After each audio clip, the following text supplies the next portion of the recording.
welcome. I'm the one who has to say things now. It's crazy. Okay. Yes, yay. Hi, and welcome to Mysterium at Bainbridge Estate. My name is Megan Caves, and I will be your GM this evening. This is my second time GMing ever. First time on stream ever, so get excited about that, just like me. We're excited. I see that. So, yeah, let me tell you a little bit about what you guys are going to be seeing tonight. So this is a three-part mini campaign. This is, of course, the first night, and this story is based on the Mysterium board game. So, oh, thanks, Almost As Cool. Who's that? Hi. Who could that possibly be that just resubbed? Oh, right, it's Jordan. Jordan, duh, he's over there. No, Jordan's right here. Oh. I'm Jordan. Now I'm very confused. There's only one Jordan in this production. That's true, there is. Less confusing that way. But yes, Mysterium board game. So it's a very cool board game. I highly recommend playing it if you have not. But just basic idea, it's set in 1922, and it's all about a bunch of psychics going into a house trying to talk to a spirit. So that's what inspired this game. So let's start off by meeting all of our lovely players. And let's start right over here. Hi, my name is Jordan Pridgeon, and I am playing Horace Duncombe III, who is a pendulum diviner who considers himself not a psychic, but a scientist who is studying the art of necroplasmology, which is the study of the impressions that that people's minds create when they are gone from the world. It's not supernatural. It's just not fully understood yet. That makes sense. That makes sense. Awesome. All right, and right here we have... Hi, my name is Michaela Lynn, and I'm playing Madame Iris Moody. I'm empath. I'm very observant. Silently judges by feeling energies. That doesn't mean negatively judging. Just we'll call something. But sometimes. Absolutely. Even sometimes I don't always share those, but I do over-tell information often that may not be comfortable for everyone. Nice. Awesome, awesome. Okay, let's come over here to you. I'm Heather Wood. I play Ellie Baker, who's a flapper. My skill is automatic. I can't talk anymore. Automatic writing. Yeah, flapper don't really take things seriously all the time. My fault is that I will overdo it, and really get a kick out of this spiritual stuff. It's really fun. It's good at a party. Oh yeah, that is good at a party. Real quick, thank you, Meaning of Night, for your resub, and Blind Seer, holy crap. Hey, thank you. That's awesome. All right. Thank you for the tip. Right? So right over here. Hi, I'm Philip Rossi, and I will be playing the Great Vano, who is a renowned magician and crystal ball seer. He likes attending parties and doing that sort of séance-y stuff in the early 20s, but hates death. He'd prefer just to sort of tell the future. It's pretty good. Yeah. That's you're in the wrong. I don't know why I'm here. But. Yeah. Okay, cool. So these are our wonderful psychics for this evening, and these psychics, as you can tell for the most part, are fairly well-known psychics in the world of 1922. So it should be interesting. So why don't we talk about? Oh, thank you, Jeff M, for the resub. That's awesome. Much appreciated. Let's talk about the actual game system that we will be using. So we will be using Rises by S. John Ross.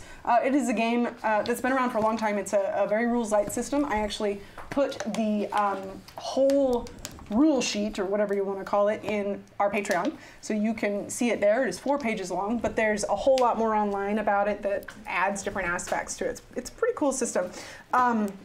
So basically, the core mechanic is that everyone has cliches. So your cliches are things like Michaela here has empath, and that's her cliche, and then you have a number next to it. So hers is, I believe you have what, a 4? So whenever she makes a roll, she's rolling 4d6. And that's the basic idea. And we'll get into it a little more as we go on. But that's really the basic mechanic. That's all you really need to know. They all have hooks, like they said, which is sort of like a hindrance from Savage Worlds, if you guys know about that. It's a negative. Yeah, there's not a whole lot more that we need to know about that. The last thing is that we here at Saving Throw are an independent channel. So we basically are able to be here through your good graces because you guys want us to be. So if you like what you're seeing, please feel free to tip. And here on this channel, when you tip, you also get some extra little thing, or it works towards unlocking some tiers that we have. So if you would like to see what tiers we have for this evening, you can put !unlocks, I believe, there in chat. And you can see what fun things we have. And I will talk about some of them real quick so you guys know. There will be rerolls, of course, which means you can reroll your whole roll. For our purposes here, if you reroll, you have to take the second, whatever the dice is on the second turn, so you don't get to keep the best one. And then also, there are lucky shots, which is in the system. I'm utilizing it a bit different here. Usually for lucky shots, for Rises, you would have to purchase them at character creation. But for our purposes, they might get unlocked, and if they do, it's just adding 1 die to your roll. Cool. Just so you guys are prepared for that. So, yeah, I think that's all of the important stuff. I don't know, am I forgetting anything? Well, we'll be doing shots when we do lucky shots, right? It'll be like bourbon or tequila But or just whatever. You're just going to drink Every straight time anyone does one, it's like, I don't know, I don't want to do it anymore. It's just straight up just you, so get ready for that. I hope you brought extra, I don't know, bourbon? Oh, I always do. Okay, good. Just in case. Right? Yeah. I think we should get started. So, first of all, I'm going to be real ambitious tonight and add some sound. Okay, so let's talk about what everyone knows before we start. So the first thing, you all have heard of the Bainbridges. They are a fairly well-known family in the aristocracy. They're not super high up, they're Earl, basically. Silas is, or not Silas, Edwin is an Earl. And you know them personally. The rest of you maybe more by reputation than anything. Thank you, DJ Regular, that's awesome. But you each received a letter from Lorraine Bainbridge, who is the lady of the household. And this letter you all can see on Saving Throw social media. It was posted today. Now I have to find where I've put all of my things. We can't open these. You can open them, yeah. No, go right they've for been it. sealed with wax. Is this your folder? Should we? I'm doing It's too beautiful. Too late. Oh, I do. I was just like, where did my folder go? Yeah. It's too late. It's too No, curious. I don't need to know. Yeah. We're you guys psychic. go. We should be able to tell. Yeah, exactly. So basically the If letter... you had to open this letter, you are uninvited. Get out. This letter basically states that the Bainbridges have had to move back to Bainbridge Estate. So this is a family that had many different homes throughout England, but due to the time period, the aristocracy is dying after World War I. And they are losing money at a rate that they are not used to. And they've had to sell off all of their other properties, and they've had to move back to Bainbridge Estate. Now this is a family, a decently young family. They've got one young son, and then it's the mother and father. And they've had to cut down to a very skeletal staff for what they're used to. And bad things have been happening in this house. Now another thing that's known is there's this kind of a dark history for this house, and that is there's a news article that is also posted. I think that one's on my social media. It's also on Patreon, which you can, yep, there it is right there, which is about the death of the Bainbridge little girl, Caroline. And this was about 30 years ago. And then the parents committed suicide one right after the other. And then the Bainbridge family didn't want to have anything to do with that house anymore, and they closed it down. So it's actually not been lived in for quite some time, not until Lorraine, Edwin, and their son Aidan have moved in. But some bad things have happened. And that's basically what this letter says to all of our psychics here. It says that things aren't right, and I need help. This is from Lorraine, of course. That her son is sick and nothing seems to help him get better, and that her husband has become a recluse and is spending time alone in the study, and that the servants seem jumpy, and strange things have been happening about the house. And having known or heard of each of these psychics has requested that they come as soon as possible to help figure out what's going on. So she has her suspicions, but she wants the experts to come. So that's where we begin. That's what everyone here would know. So starting off, it is a rainy night, as you can hear. In northern England, Harrogate is the town that Bainbridge Estate is in. And Iris, you arrive at Bainbridge Estate and head up to the door. Would you like to knock? Yes. Okay. So you knock on the door, and you wait a little bit, a little longer than maybe you would like to wait. And then the door opens, and this man here is at the door. And this man says, if you all want to see him. Oops, sorry. Sorry about that. He says, oh, Now yes. he's lost forever. You must be Madam Iris Moody. Iris Moody, of course. Right this way. And so he takes you inside and asks if you can take your coat or anything like that. And then he says, right this way, and he leads you over to a sitting room. And when you enter this sitting room, you see that Mr. Duncombe here has already arrived. And the butler leaves to go about his business and says, we're just waiting on a few more, so if you all would like to, I don't know, relax for a little while, shouldn't be long. And then he leaves. Right. Ooh, BSB Care, thank you very much. I'm sorry if I look somewhat surprised. I was not informed that they had employed the services of other investigators of this nature. You seem distressed. Well, I like to think that I can manage myself rather well, but I am simply put somewhat ill at ease dealing with people who consider themselves delving into the supernatural. So while you all are having this conversation, you arrive at the estate. And I assume that you also go up I'd like to the door. to knock, yes. Okay, so you knock. Takes a little while. You wait. It's raining, cold, a little uncomfortable. And then finally, the same man comes to the door and he says, hello, oh, yes, you are clearly the great Ivano. Ah, I see you have heard of me. Yes. Yes, did you have a different name that you prefer to go by? Vano is fine for those who know me. I believe Lady Lorraine is expecting me. All right, yes, right this way then, Sir Vano. And he will lead you into the house, take your coat, and he takes you to the sitting room as well and says, here are the others. I believe we have at least one more, so if you'd like to What's relax. this person's name again? This person's name is, let me get to the right paper. I have too many papers, you guys. I'm over-prepared. Nicholas McFarlane is the butler's name. Horace coughs a little bit as Vano comes in and harumphs a bit and is like, Well, Nicholas, you may not be aware, but you now have a charlatan in your employ.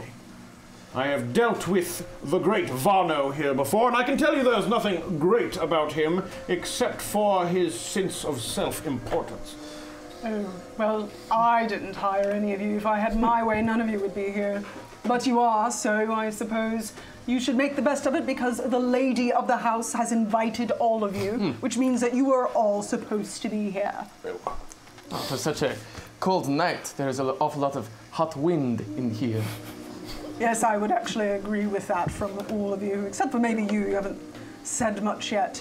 So, and then he leaves. He lets you guys go on. So real quick, we've got some rerolls and things already. Okay, so we've got one reroll from Almost As Cool, and that for his sub, and that goes to Philip. Oh, I have a reroll just for you. Thank you. I hate Almost As Cool. We know that. But you should be careful because he's like right over there. Okay. Oh.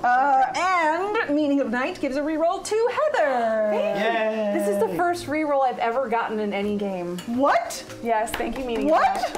Thank you so much, Meaning of Night. Really? Oh my god. Yeah, it's always been like Christmas for everyone else. Oh my god, that's so sad. Okay. Yeah, I thought they might do that.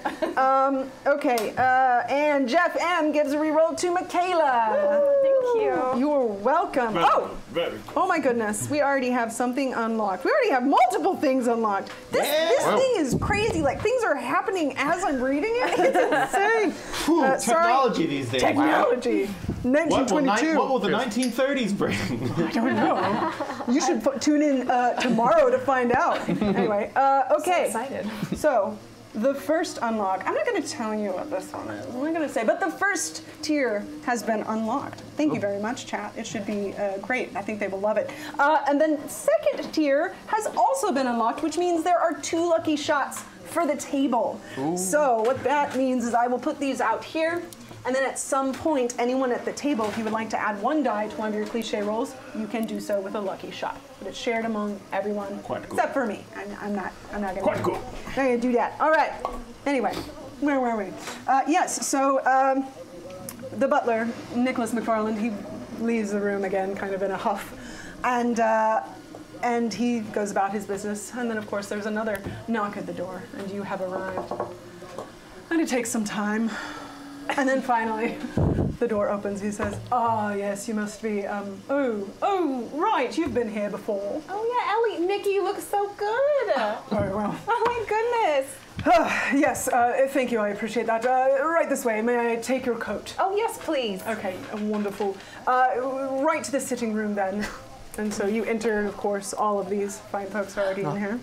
Oh, my gosh, Ivana, how are Miss Baker, it's so lovely to see you again. To see you.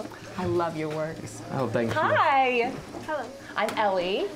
Iris Moody. Iris, you're so pretty. Sorry, what was Ellie's last name again? Baker. Miss Baker! Hi. Oh, hi. Good to see you again. I'm sorry that it has to be in the context of these charlatans and people of questionable moral value. Oh no, that's okay. That's good. It's all fun. It's all great. It's good. You haven't talked to my dad lately or anything, have you? I hope that he knows you are here. Very well, I'm not your parent, but you should know better than that. Your parents think very highly of you, and they would not like your reputation to be besmirched by association with the wrong sorts. He glares at Vano as he says that. Of course, they might be impressed that you keep company with such a famous person. Yes, well, Infamous, perhaps, Mr. Beckwith. I take it that you all can entertain yourselves for a little while. The lady of the house will be in shortly. And then he leaves, because he doesn't want to deal with you all. So, yes, you're left to your own devices for a short time. This room that you are in is the sitting room, which is this one right here, if you would like to see what it looks like. I don't know if you guys can see it from here, but this is from the Mysterium board game, which is pretty cool. But yeah, place for sitting? There's some sitting places. There's a bear rug on the floor. Yeah. It's a really big fish. This is a big fish. So this basically, as you all are sitting here, it's a bit awkward as some of you don't seem to like the others, and some of you get along better than some others as well. And the atmosphere, it's just a bit strange for a time, but nothing more than people who don't want to be in the same room with one another. So you guys wait probably about 20 more minutes. Horace has a foxhound that sits at his feet at all times, named St. George, and he's trained it to growl at Vano every now and then. Oh yes, and whenever you entered, the butler kind of stared at the dog as if the dog will stay outside, right? And you wouldn't allow it, and that didn't go over well. It did not go over well. I imagine there's a bunch of muddy dog footprints. I assure you St. George is well trained in the etiquette of high society. Yeah, the butler didn't agree with you. Well, he's hell. This is true. So, as you all wait uncomfortably, finally, Lady Lorraine enters, and she says, "Oh, hello everyone. Thank you so much for coming. I'm so sorry that you had to wait. It's just been everything has been very hectic here, and I didn't realize how quickly you would be able to come, and it means the world to me that you did. So you all received my letter, I take it, of course, since you're here. So you know kind of what's going on, right? You know the history of the house, and this is all something that you all have very clearly dealt with before. This is your expertise, and I really think that you can help me here, and I will spare no expense if you all could just get rid of whatever it is that is tormenting me and my family. I very much appreciate it. So I took it upon myself to prepare to have a séance this evening, because that is often what you do, right? You have a séance, and that's how you get rid of spirits that are haunting a house or tormenting a person. Madam. Yes. Madam, I understand that you have gone through a great deal of trouble recently, and I am here at your service to do whatever it is I can to help aid you through this time of trouble. But I warn you that you have been somewhat taken in by less than reputable people, and these spirits that you believe are probably simply vestiges of your own traumatic experiences. Now, I will help you get through them, and since whatever impressions those you have lost have left in the area that perhaps are affecting your intuition, but the idea of some sort of angry spirit continuing to torment you after death, as though there's nothing better to do once one has passed into whatever it is that lies beyond the pale, well, it's blatantly ridiculous. Horace, Well, I don't think that you're very calming to the situation. Perhaps you're correct. I simply get rather passionate about my area of study. Clearly, you know what you are talking about, but it is not common, as far as I know, to have dishes flying across the room when it is just my own experiences that are haunting me. Is that common for you, Mr. Duncombe? Well, there are plenty of things that seem to be unexplained circumstances until a simple explanation is found. Well, then, I hope that you can find that explanation and rid it from this house. I as well, madam. My lady, rest assured that the great Vano has seen a multitude of things fly across the rooms. In fact, has caused some of them himself. Yes, well, when you anger people by sleeping with their wives and deceiving their households, people do tend to throw things at you. And my apologies, my lady, for Nicholas, your manservant, who has let in this cur, and also his dog. All right, well, I invited all of you here. I didn't realize that there was so much tension, but I would appreciate it if you all could stay focused on what you were here for. Of course, my lady. We can stay focused for sure. Thank you. So lovely to see you, Ellie. Thank you so much for coming. I'm so sorry. Sorry, I appreciate that. It's been a very trying time.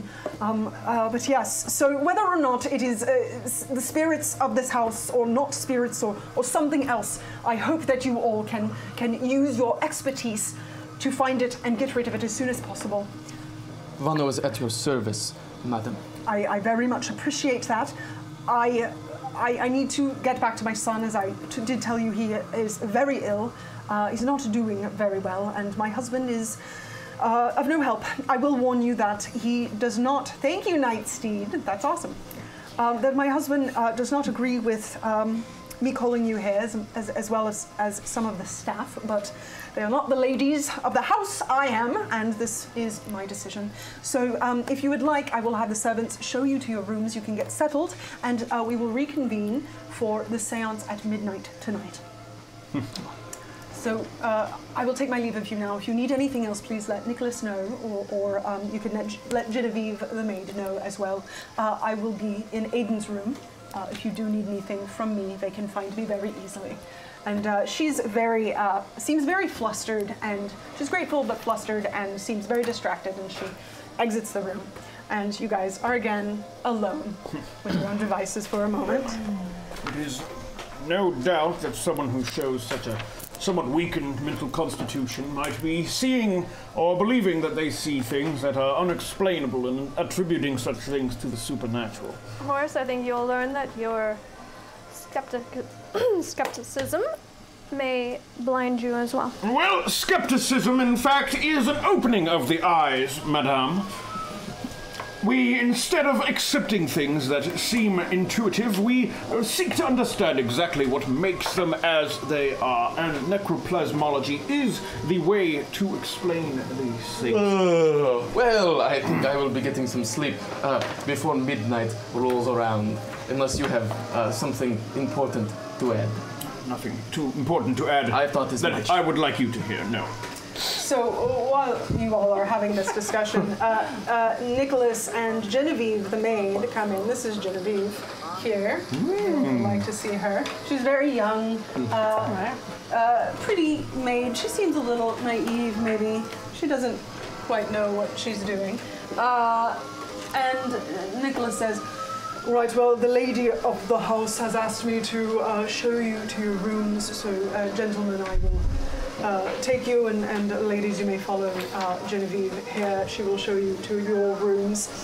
So Horace and the great Vano follow Nicholas up to the second floor, and he says, Mr. Duncombe, this is your room here, and Vano, if you will follow me, and then you go down quite a ways down the hall. This is a very, very big house, by the way. It's not as big as some estates that you've seen, but this one is big. But you also notice as you're walking through here that there's a lot of dust everywhere. There's some places that seem a bit more taken care of, and then you pass some rooms that seem like the door hasn't been open. There's like cobwebs on the doorknob. It hasn't been open for a while.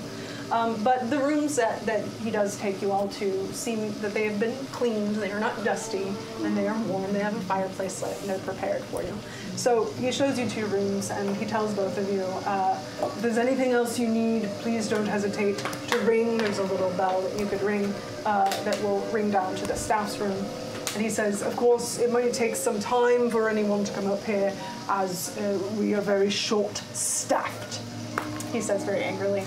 And then he leaves. He leaves you to your devices. And then Genevieve takes you all, and she says, oh, hey, you are, this is also wonderful. What do you do?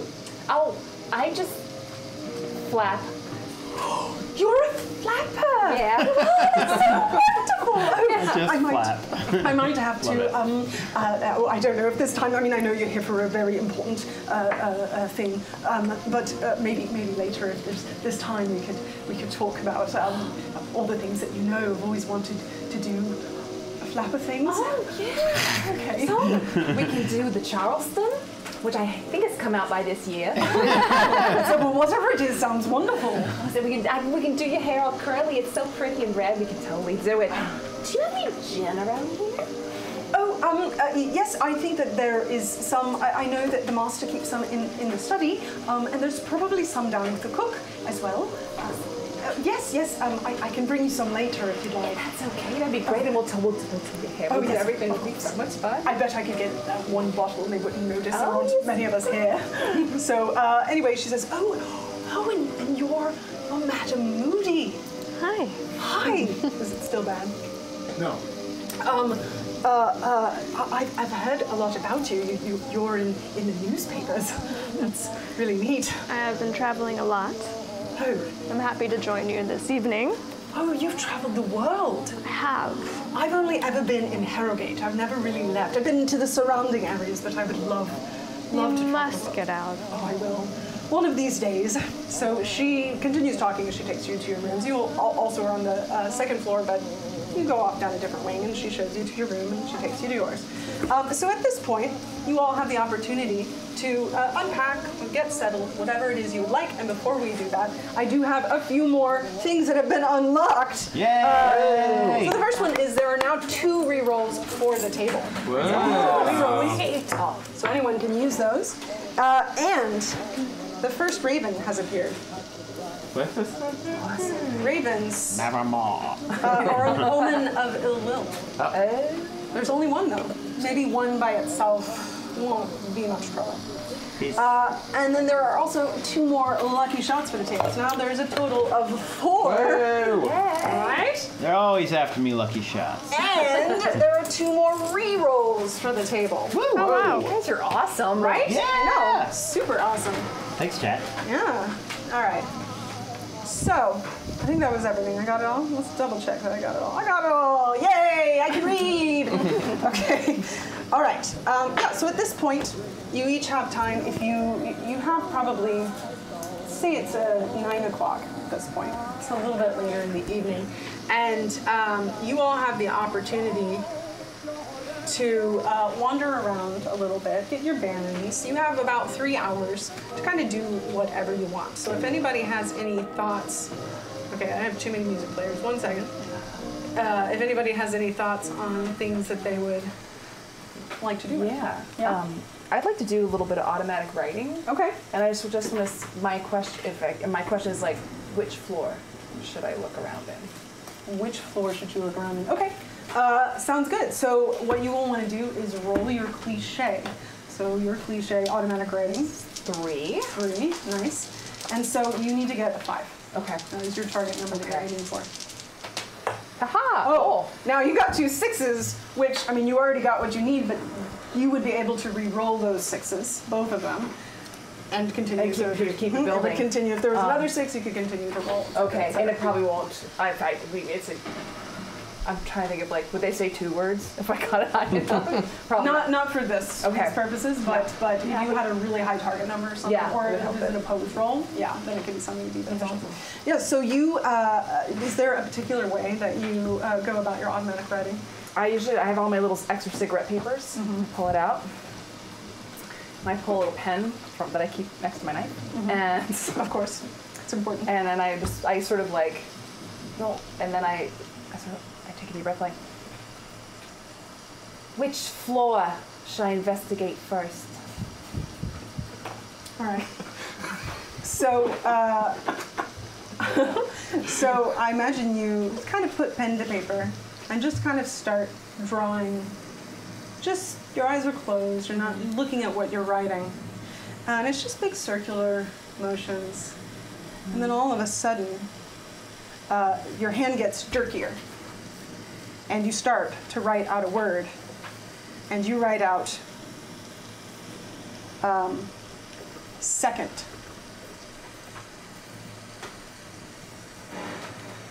Okay. Close to the right place. I'm gonna slip out the door and walk down the hall and snoop. Okay, sounds good. So you're going to just kind of look around this. So let me see, what other creatures you have? Just so I remember, you have the flapper one, you have your knife. An obscure knowledge. Obscure knowledge, right. I like that, it's awesome. Okay. Speaking Klingon, but I can't like solve a math problem. So as you go down the hall, into your lieutenant. Hey. Thank you. For the 25, that's awesome. So as you wander down the hallway, just kind of looking about, and again, just like I mentioned before, you see that there are rooms that look a little more warmer, like maybe someone's been in them recently. But more than those, there are rooms that look like no one has been anywhere near them. They're covered in dust. There are sheets on some of the furniture, and it's very cold as you walk through this part of the house. There's not a lot. Looks like no one's been there for a long time. Okay. And do you know that this family's really only been in the house for about a month? And if they're working with a very small staff, it is unlikely that they've had time to even go into some of the rooms. Okay. That's what it appears to you. Okay. Another thing that you notice as you're walking around is that there don't seem to be any mirrors anywhere. And you often notice mirrors. Yeah, I do. I do. The lady's got to keep it together. Exactly. You've got to make sure everything's in order. So this strikes you as odd. And thinking back, you don't really remember seeing any mirrors anywhere in the house.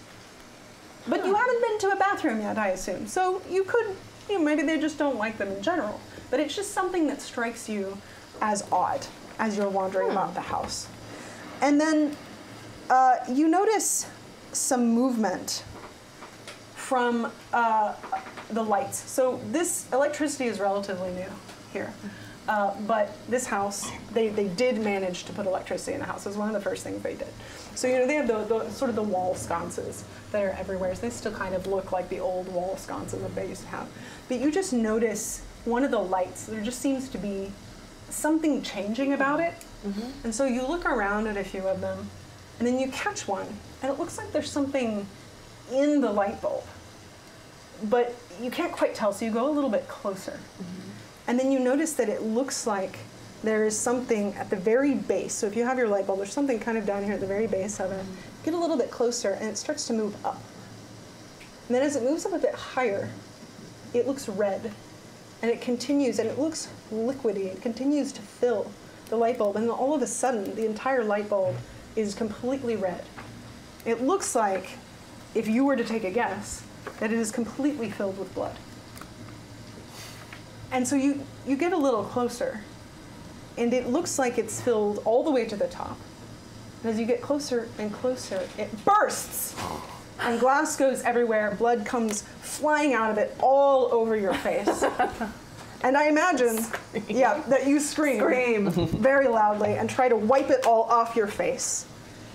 And you take your hands away from your face, and there's nothing on them.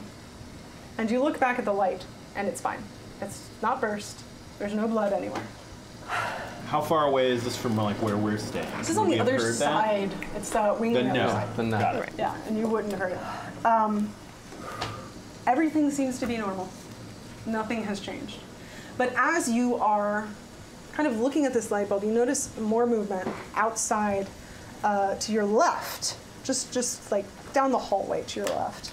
And you see the butler, and he kind of backs out of a room, and he's kind of laughing, and then he shuts the door, and he kind of straightens his shirt, and he looks around, and he sees you, and he comes over and he says, "Oh, Miss Baker, was there something that I can help you with?" Where's the bathroom? Well, there's one that is attached to your room, but it connects a few of the rooms in the vicinity of your room. I don't know exactly how you missed that. Oh, I'm so sorry. The big places like this gets me sometimes, you know what I mean? Yes, isn't your house quite big as well? Well, you know, it's different when you grew up there, you know. You know, in the big house and all the servants and everything, and you're hiding your identity from your parents and stuff like that, you know. I don't know about that bit, but yes, well, did you lose track of where your room was? Oh, no. No. All right, well, the bathroom is there. There's, of course, also another one down the hall, if you go all the way down. There's another one on the other side of the house, and we have bathrooms on every floor, so if you're looking for one, you should be able to come upon it.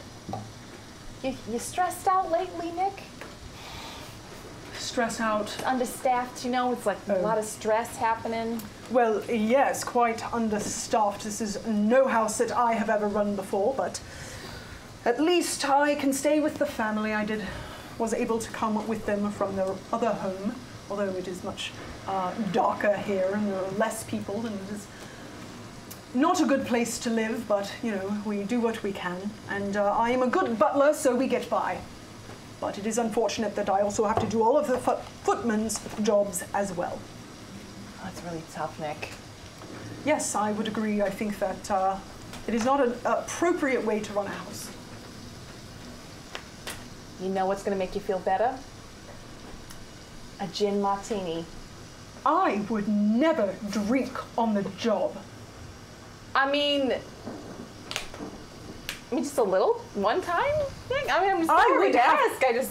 I would have to turn myself in to the master of this house if I did that. That is an awful thing. If any of my staff did that, I would also turn them in, even though we are very short-staffed. Even if they're really nice and everything, and they're very sweet, or? Yes. Okay. It doesn't matter if they're sweet or not, if they are drinking on the job. I understand completely. I understand. Mm-hmm. I'm good. I'm just gonna head over to the bathroom. Why? That's fine. Well, if you need anything, just ring. I will. You can go first. I'll just walk slowly. All right. So he goes down the hall and kind of gives you a side eye as he passes, but he goes down the stairs and back to business.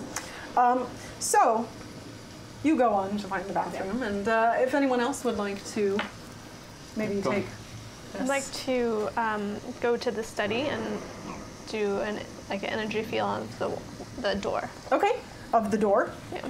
Okay, so for this you will roll your empath ability. There's some die right here on the table. So you roll however many, whatever your number is, 4. 4. And your target number is 5. Target number is 5.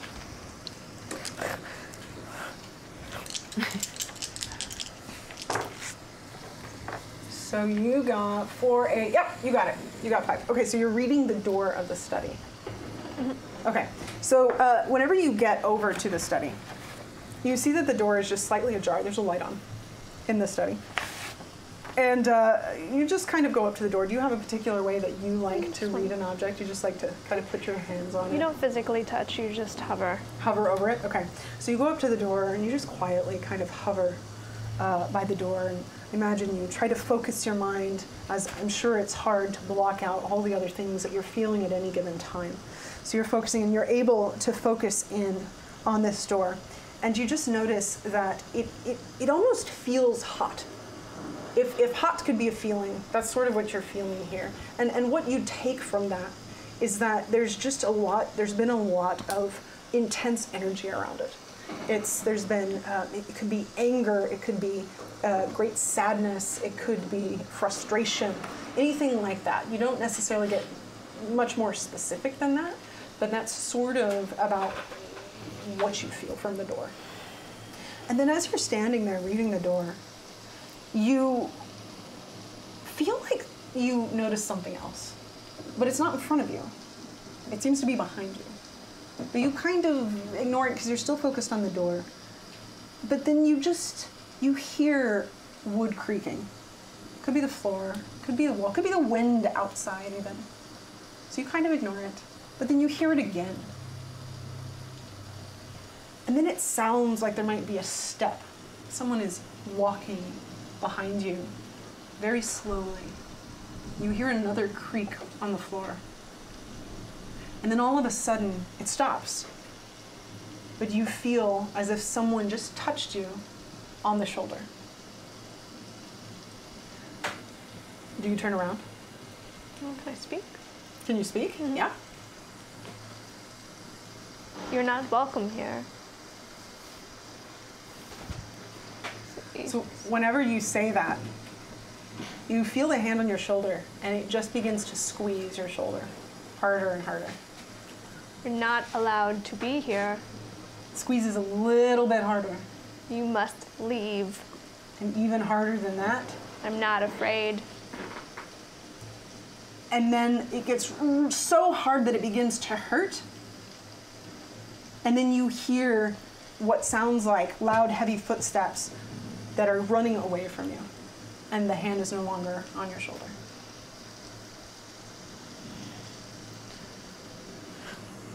When you turn around, there's nothing there. But then, as you're standing there, you start to hear muttering. But this time it seems to be coming from inside the study. And you just hear just sort of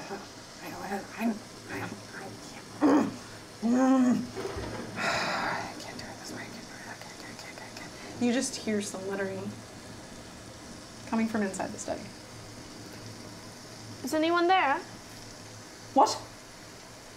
You hear some movement and hello, and the door starts to open, and you see Edwin Bainbridge, the lord of the household, and he says, "Who are you?"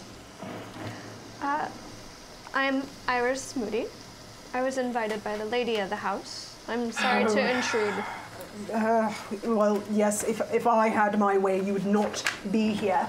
But clearly I don't have my way at this point in time. Is there something that I can help you with since you are in my study? You sounded as if you were in distress. It's been a long night, Was there long someone day. else in there with you? No. Who else would be in my study with me? It sounded like you were talking to someone. No, when I'm writing, I often say things out loud so that I can hear how it sounds. It's a thing I do in my study. There's not often someone to hear me do it, so it isn't usually that big of a deal. I will leave you to the rest of the evening. I would appreciate that. If you happen to need anything, we have enough staff to be able to help you here in the house. And they have been lovely. Thank you. Yes, well, they are quite helpful when they need to be. So as you leave, you just notice, just sort of picking up general impressions of this room itself, much like you got from the door. It was just very, just a lot of intense energy, just heat. And you notice it in the room as well. But it's, what you're picking up from Edwin isn't anger necessarily. It just seems to be kind of almost more confusion and frustration at that confusion. That's just a general impression that you get, more so less than your empathic abilities and just general empathy and interaction with someone. So, would either of you like to do anything? Yes. I would like to ring the bell, because I would like to speak with the maid. With the maid. All right. So, you ring the bell. Let's speak with anyone. And you wait. Okay. And you wait. And you wait. And while you wait, another thing has been unlocked. So while you're waiting, you notice that another raven has appeared. Now there's a conspiracy of ravens that was cool. It was whispering secrets or something, but you got rid of it. Anyway, 2 ravens are not very good news. Are they like outside the window or something? They're just Around. there. They're around. Let's put one What's in wrong? your room. Is it too loud? Too close to who? You unplugged it. Broken. There are too many Jordans over here. Now it's going to be picked up on my mind. I'm the So only Jordan allowed on this side. Sounded like a rainy storm the whole time? Yeah, you've just been sounding like a rainy storm. Okay. Okay. Yes, another raven. That was it, right? I didn't miss anything else. You deleted that real quick. Okay. So 2 ravens. Oh, man. You guys. Do you know that multiple ravens is called a conspiracy of ravens? It's amazing. I know, right? Yeah, Conspiracy. What was the other thing? An unkindness, I think, is also a grouping of So ravens. crazy. I heard Murder of And Crows. murder. I've heard that before. Murder of crows, what is it? Parliament of Parliament of Rooks. Rooks. Yes. First I heard it was a slouch of models. Slouch of models. Like, that's not mine, but I heard it on someone say that. It was amazing. Wow. I used to tweet fake facts about things, and I tried to get people to believe that a group of blue jays is called a clove for some reason.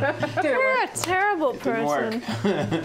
No one followed my Twitters. That was an important part of Maybe that. you didn't tweet it enough. You just gotta do it more. You have to do it again tonight. Next time. Yeah, do it again tonight. Everyone will follow you now, right? Throwback Birds Day. Oh my Yeah, goodness. that like your pocket, like that was good. That was good. Okay, so you're still waiting.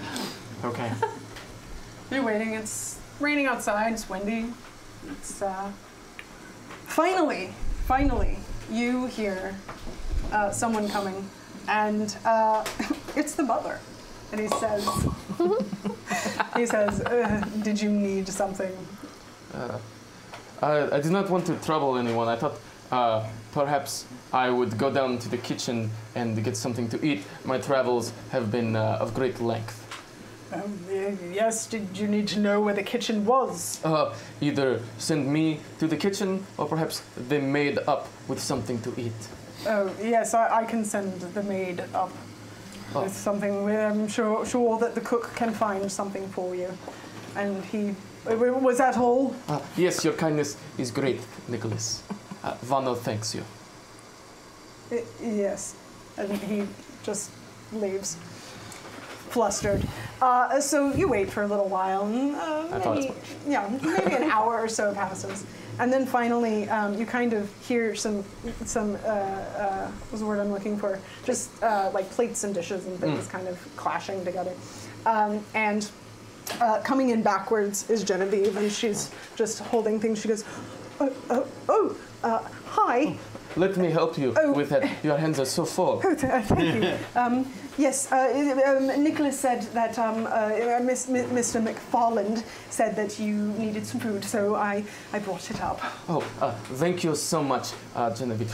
While you're here, I thought perhaps you could tell me more about your stay here. You are a recent addition, or from the previous family? Oh no, well, I'm the cook's niece, but she came here with the family from their other home, and then they needed a maid, so I needed a job, and that's why I'm here. So I've only been here for a month now, and it's it's a living. I see. Are there any servants that have remained from before? Oh, you mean from the what happened before? Yes.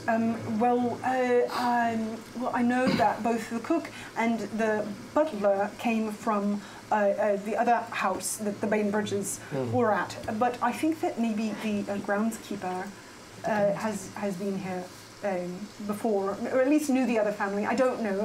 He's kind of keeps to himself, and he smells kind of weird, and he doesn't seem to like it whenever I try to talk to him, so I don't very often. But yes, I'm pretty sure that he at least knew the family. Oh, I cannot imagine someone would not enjoy the pleasure of speaking with someone so pleasant. She kind of blushes and is like, oh, well, that's very kind of you. I just think that he thinks that I'm silly, which I can be silly a bit. Oh, I did not think you were silly at all, madam. Oh, well, that's really kind of you.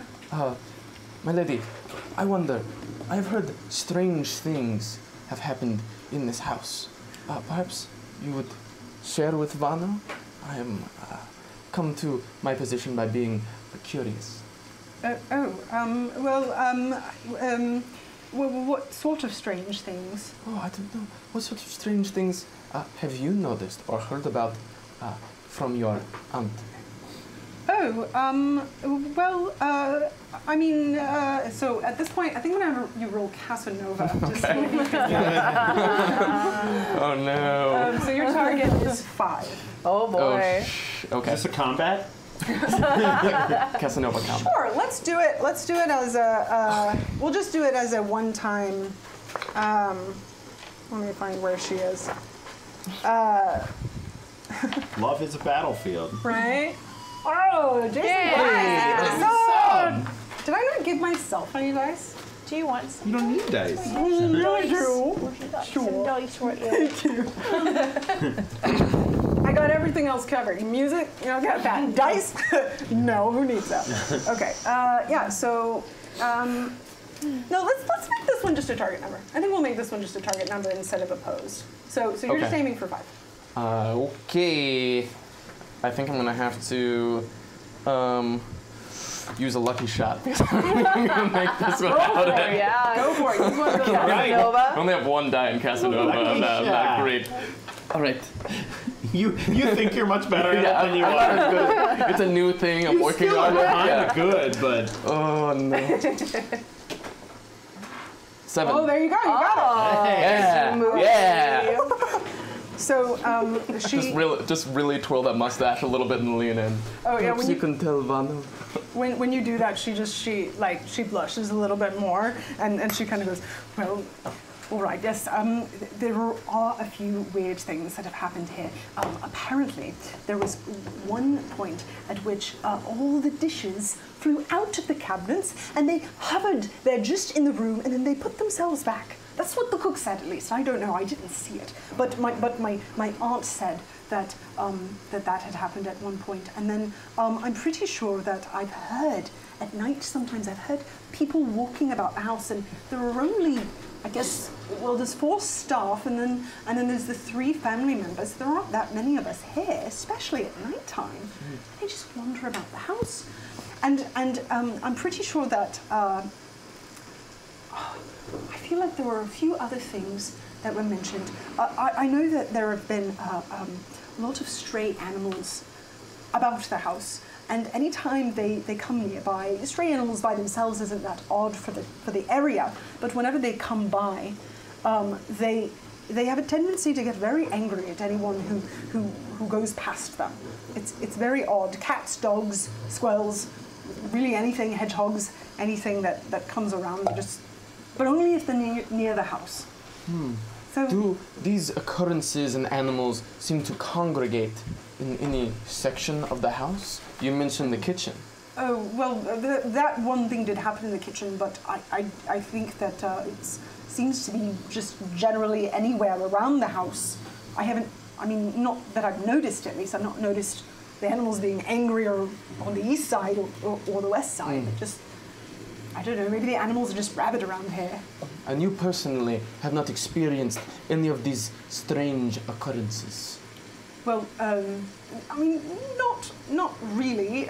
You can tell, Vano, your secret is safe with me. I would never judge another person, especially not one so lovely as you. Well,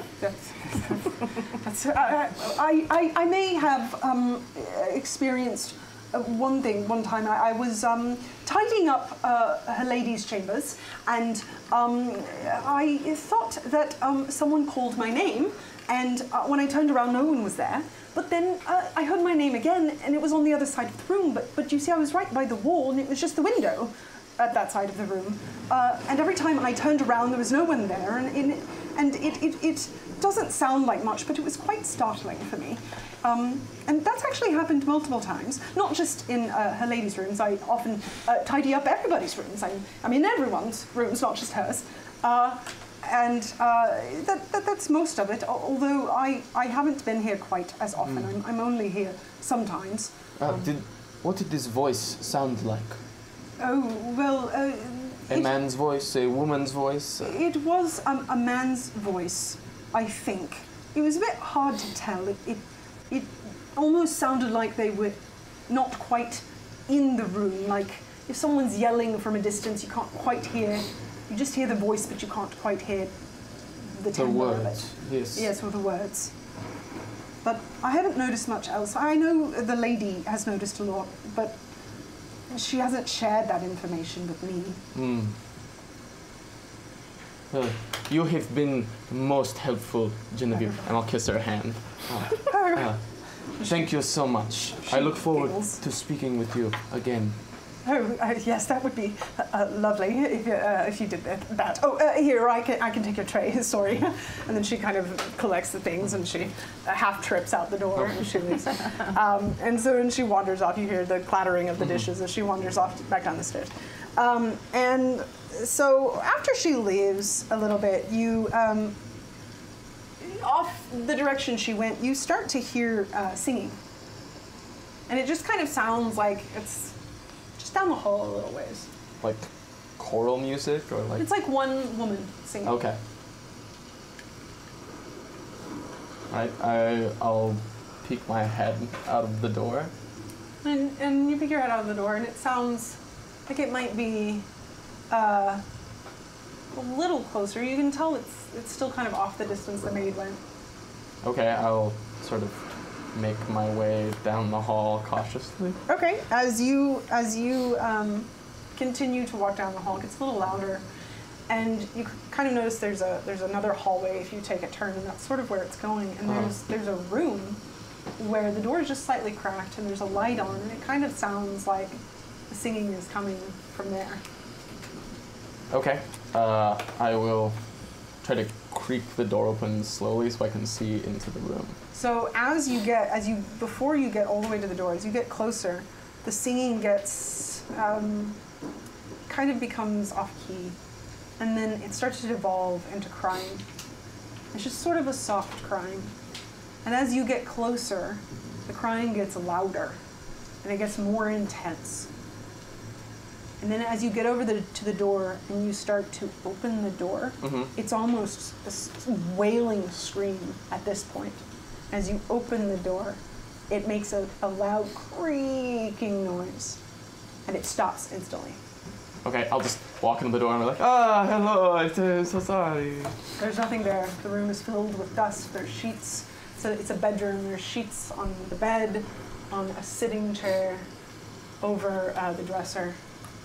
And all you can hear is the rain and the wind outside the window. Okay, I will like feel for the door behind me, totally like, and close it. Okay. So as you walk back, so you head back to your room. You don't hear anything else at this point. Is there anything that you would like to do? So Horace goes back to his room and tries to settle down for a moment. Pulls out his pipe and like a lot of smoke for a bit. But St. George is whimpering and restless. He doesn't like the storm. Going so Horace like, chin up, St. George. It's merely a bit of storm. We've weathered the Kaiser. We can weather this. Oh, very well. Perhaps we can make our way to a library of some sort and get our bearings in this estate. He kind of seems excited by the fact that it seems like you're going somewhere. Okay, so you're going to try to go to a library? He'll light an oil lantern. Oh, okay. Even though they have electricity and stuff, it's just, it's nice to have a good, reliable oil lantern. Yeah, with you. that makes sense. So you go to get your lantern. Oh, hold on. You know, in these inventions of Mr. Edison's, as an American, we can never be quite as reliable as I'm being sick. good old-fashioned. James Bryce has a reroll to give, and they give their reroll to Heather. Thank you. Now you have two. Do it one night. Thanks, Right decent of James you. Bryce. Quite. Meeting of night. Put it in my diary. So whenever you go, you get the lantern, and then of course you need matches to light it. So you turn back around to get your matches, and they are not where you left them. Could have sworn I just lit my pipe. So as you turn back to the lantern, thinking maybe you just left the matches by the lantern is not there. Damn bloody thing. Must have put it somewhere and forgotten. And so you turn back to see just to look back where you thought you put the matches, and the lantern is over there now. Well, there we are. And the matches Simply a misplacement. you find on the bed.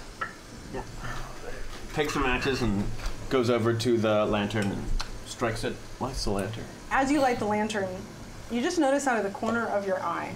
You've not been in this room long, but you understand the basic layout of, there's a sitting chair, there's the bed, there's a door that leads off to a bathroom.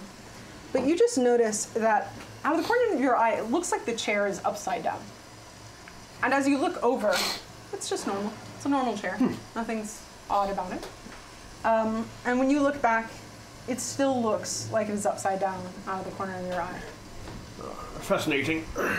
Perhaps it's as though when you look at something through a prism, it flips in a fractured sense.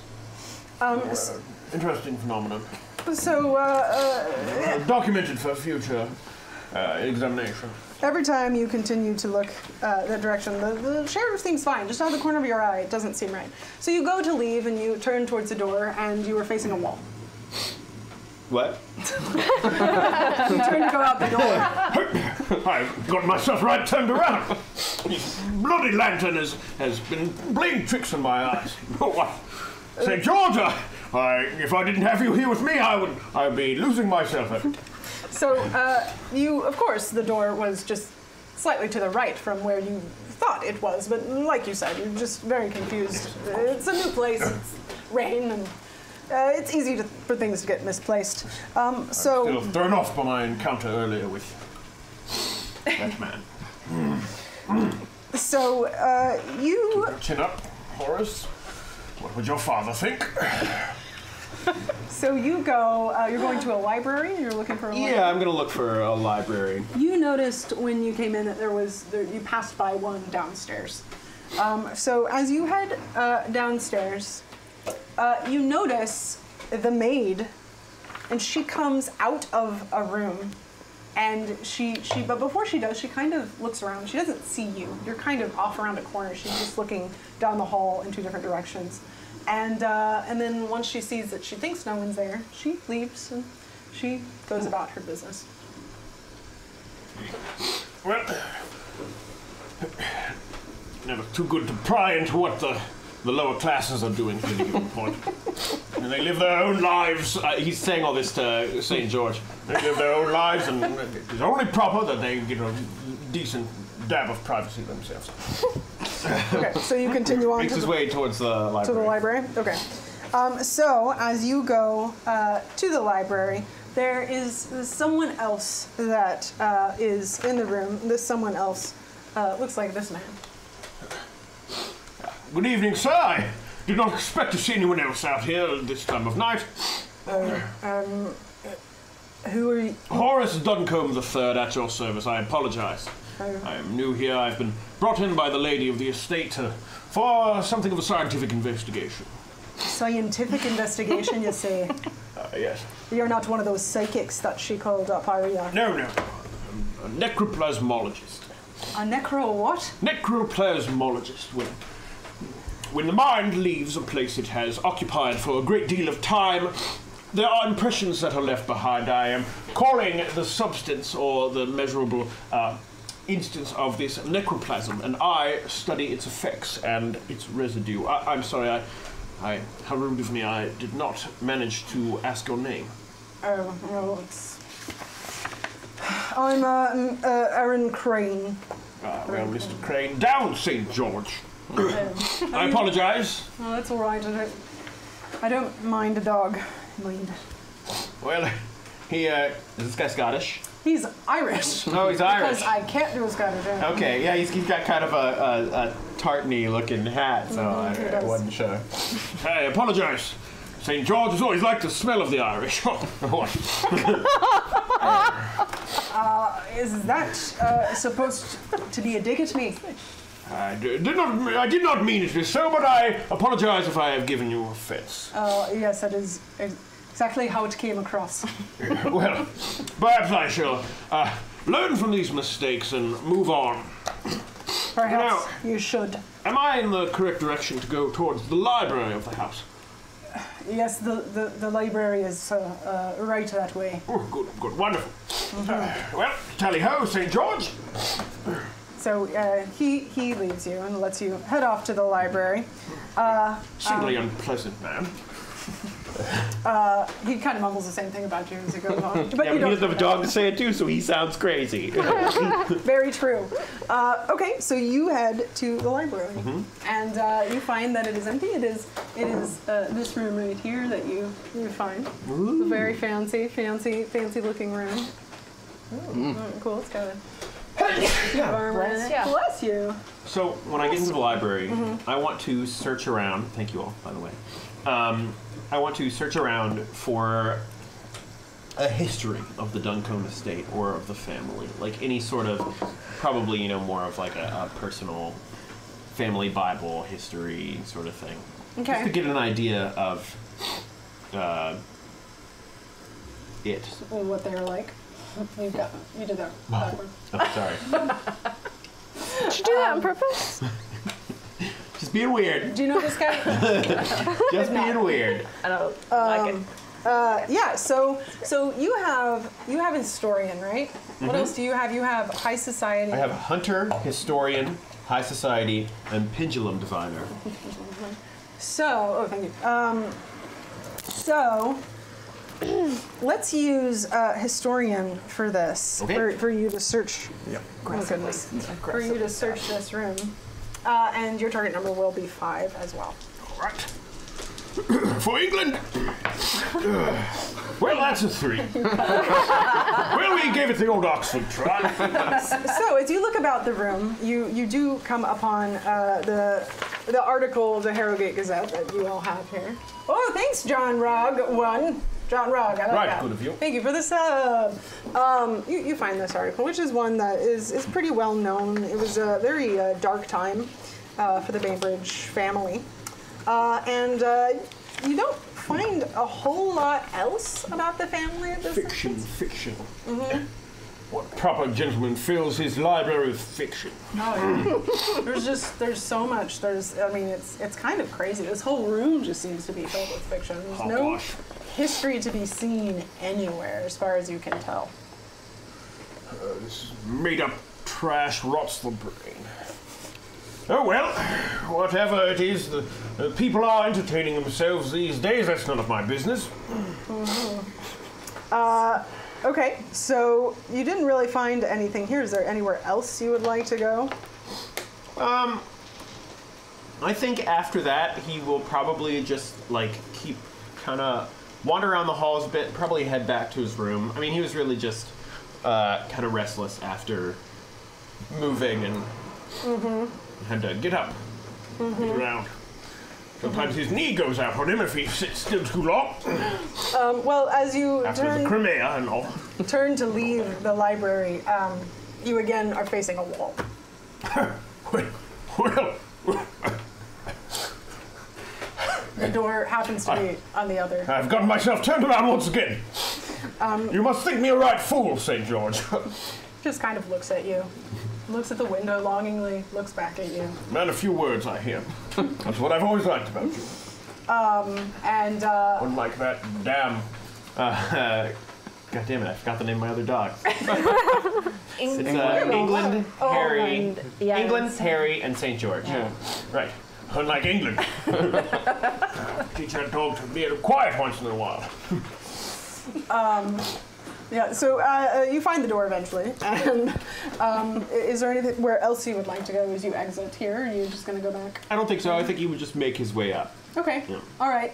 So as you walk back to your room, you pass by the Great Bono's room, and you just see him kind of peeking out, and then you can continue or talk to him if you really, really want to. But, yeah, Sorry, I'm sneezy. It's the weather, it's the rain. it's all the dust in the house. Clearly, it's a dusty house. Beckwith, I don't know what shenanigans you are getting up to. It is Vano. I understand perhaps English is not your first language. Oh, yes, English is not my first language. With that accent of yours. Yes. Ha, what a wonderful quip. Look, I have been thinking on our predicament. And as much as I do not wish to be working with you, I have weathered such difficulties before, working with the French against the threat of the Kaiser, has proved to our mutual benefit, and I believe that there is no reason we cannot be Cordial. cordial. Yes. Indeed. Yes. Until this matter is put to rest, as Yes, it is. I believe our primary concern should be the mental healing of Lady Lorraine. Quite so. So we will put our collective differences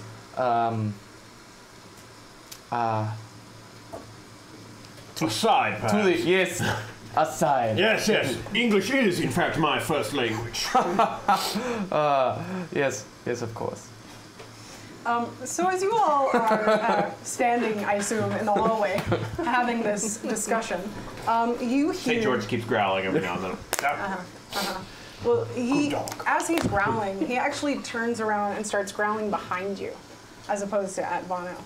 And then you hear, kind of around the corner, Madam Iris Moody's voice, or what you're pretty sure is her voice, not knowing her very well, and she says, Mr. Duncombe and Bono, this way.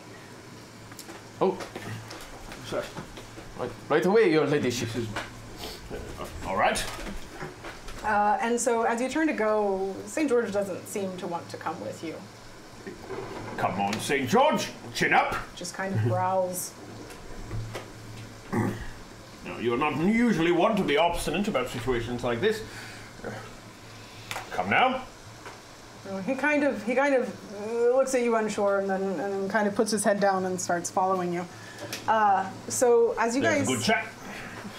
head down the hall and you turn the corner, and you don't see anyone there.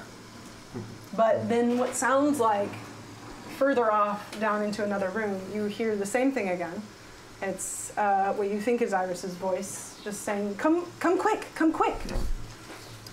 Mistress Moody seems to be leading us on something of a chase.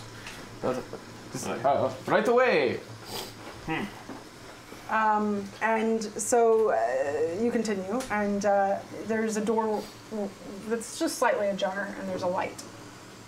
As far as you can tell, unless she's gone into a room and closed the door, turned off the light, but this is probably where she is. So do you want to enter the room? Does it seem like what sort of room does it seem? You can't really tell from the outside. Whenever you're walking down these halls, there's just these long hallways, and there's just a bunch of different doors. You can assume, you guys are up on the second floor, so you can assume that it's most likely a bedroom, or it's like a study at most, or could be another library, or just some simple room. Madam, are you decent? Can we... Oh, well, very well. And whenever you open the door, you see the maid, and she goes, did you need something? I apologize. We mistook your voice for that of Mrs. Moody's. Oh, I wasn't saying anything, though. We are so sorry to interrupt, but you did not hear a voice? No, I didn't hear a voice. I was just, I was tidying the room. Oh, it is our mistake then. We did not mean to interrupt whatever important task you... It wasn't important. It's just, the general things that maids do. Just dusting and cleaning and maid things. Ah, yes, indeed. Well, get back to it. Seems as though you are doing a fine job, and we shall proceed to look for Mrs. Moody somewhere else. Yes, I do. The butler thinks I do quite a wonderful job at being a maid, so I as is proper. Appreciate that from those saying that. So she will say, she'll kind of bow her head, and she just kind of backs out of the room around you guys and hurries off. Rather talkative for a servant. Very strange way to exit a room.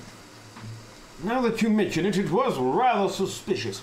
However, I never most know. people walk forward. Yes, well, it takes all types. So I assume you guys decide to leave this room, or are you gonna hang out here? I guess as long as we're here, I'll just give it a sort of cursory glance and see if anything's out of the ordinary. What is it? What sort of room was it? This room is. Let's see what floor we're on here. We'll say it's this really cool room. Well, there are a bunch of birds. It's the bird room, clearly. Yeah. Like the bird room. Like you have. Like the bird room. Every respectable estate has a bird room. Oh God! There's a unicorn horn. And a unicorn horn in the bird room. Okay, so it's just wow. it's like taxidermy Taxidermy. room. That's not creepy at all. Weird scientific room. Ah, yes. Reminds me of my own trophy room. I can't say I've got a unicorn, but It's a narwhal. someone with Could be normal. a rather splendid sense of humor seems to have put that up there. Yes. Yes. Oh, yes. Rather pleasant indeed. So you want to look around the room and just see if you notice anything. Trying to remember what you have. I've got magician, thief, Casanova, crystal ball. Bird. Maybe for this one, I feel like you could use your thief skill to look about this room. Sure, just see if anything's been moved. Yeah, and That looks weird. use your target number will be 5. Nice. Okay. Oh yeah. You Yeah. got what? 5, 4, 10? 10. Nice. You did it. You did it real well. So as you're looking around the room, this is another room that seems like it probably hasn't had a lot of people in it, but they seem to have at least started to clean this one and kind of make it livable. But you do notice that there's a which room did I say? This one. So when you go over to the desk there on the top, you just notice that there is there's kind of a round space where it looks like something was, because there's no dust, but there's dust around it. And then as you continue to look, you notice that in a few other places, but just like small spaces. It's something that if you hadn't been looking for it, you wouldn't have noticed. Yes, it's a strange room in here. Do you not agree, Horace? Well, I personally would not have kept as many birds. It doesn't seem as much of a proper pet. Unlike a good, hardy dog, or perhaps a pig of some sort. In the more rural sections of the country. But it seems to me perhaps there were more birds previously than there are now. Observe. If you had a keen eye, you would see what Vano sees. I'll motion to one of the empty spaces. Okay. Well, I have to say I don't quite have your eye for lack of birds, Varno, but Oh, perhaps that is why you keep companions with the dog. well, I sure hope your room doesn't have a lack of curtains with that thing you wear on your head. That would be a horrible way to start your stay in a nice place such as this. I would not expect you to understand. Yes, we are jesting now. One thing that you both recall from her letter, from Lorraine's letter, is that she did mention that things seem to move about the house, and rearrange themselves, and reappear in different places. Well, if there's something that seems to be missing from this room with the way that young lady just acted, I don't believe we have much of a mystery on our hands at all. Seems that with the lack of help and oversight, perhaps some of the help has been pilfering that which has been going missing.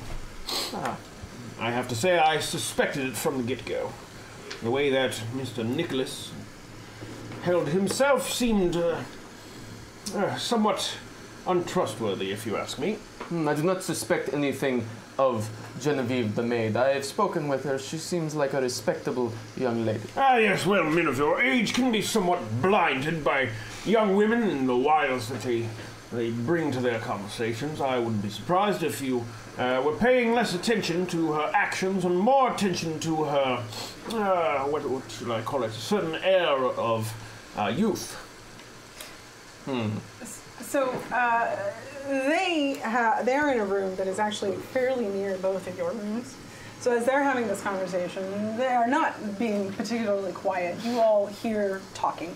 And you can do whatever you want with that, if you want to ignore it or whatever. But you just hear them talking down the hall. Yeah, I'm definitely going to go join them. Okay. All right. So Vano notices women. You only notice dogs. What is stranger, Horace? I have had my experience with women in my day, and after my dear wife departed, I have felt no need to continuing pursuing the fairer sex. A change of heart, perhaps. Well, a change of mind. I have decided to focus myself on bettering my mind and understanding the world around me instead of chasing my baser instincts. Do you come to... Yeah, we're eyeballing each other so hard. Right? Well, I'm eyeballing you. I'm like, Well, as you all are immersed in this conversation, eventually you notice that both of them are standing in the doorway just kind of smirking at you and just not shaking their heads. Well, it seems we have all congregated in this here bird room, as it may be. men and women, all together. How very progressive of us. So while you all are just kind of trying to figure out what to do with one another, you hear What will the papers say when they get word of this scandal? you hear you hear a little kid laughing down the hall. Just kind of like down the hall. And it sounds like a little boy, maybe. It's hard to tell. Did everyone hear that? Oh, yes. I did. Perhaps it is the son of Lady Lorraine. She did very- mention. He's sick. Ill though. son. Yeah. Yes, well, perhaps not too ill to have himself a good laugh now and then. Has anyone else been experiencing any voices or footsteps? Well, There was. First of all, there's no mirrors anywhere. That is most unfortunate. Really is. Now that she says that, you all actually kind of, I mean, some of you may not, I imagine you would be conscious of the mirrors, but some of you may not be as conscious of others. Some people need to be conscious of mirrors. But that does, you kind of think back and go, oh, that's true, I haven't actually seen a mirror here.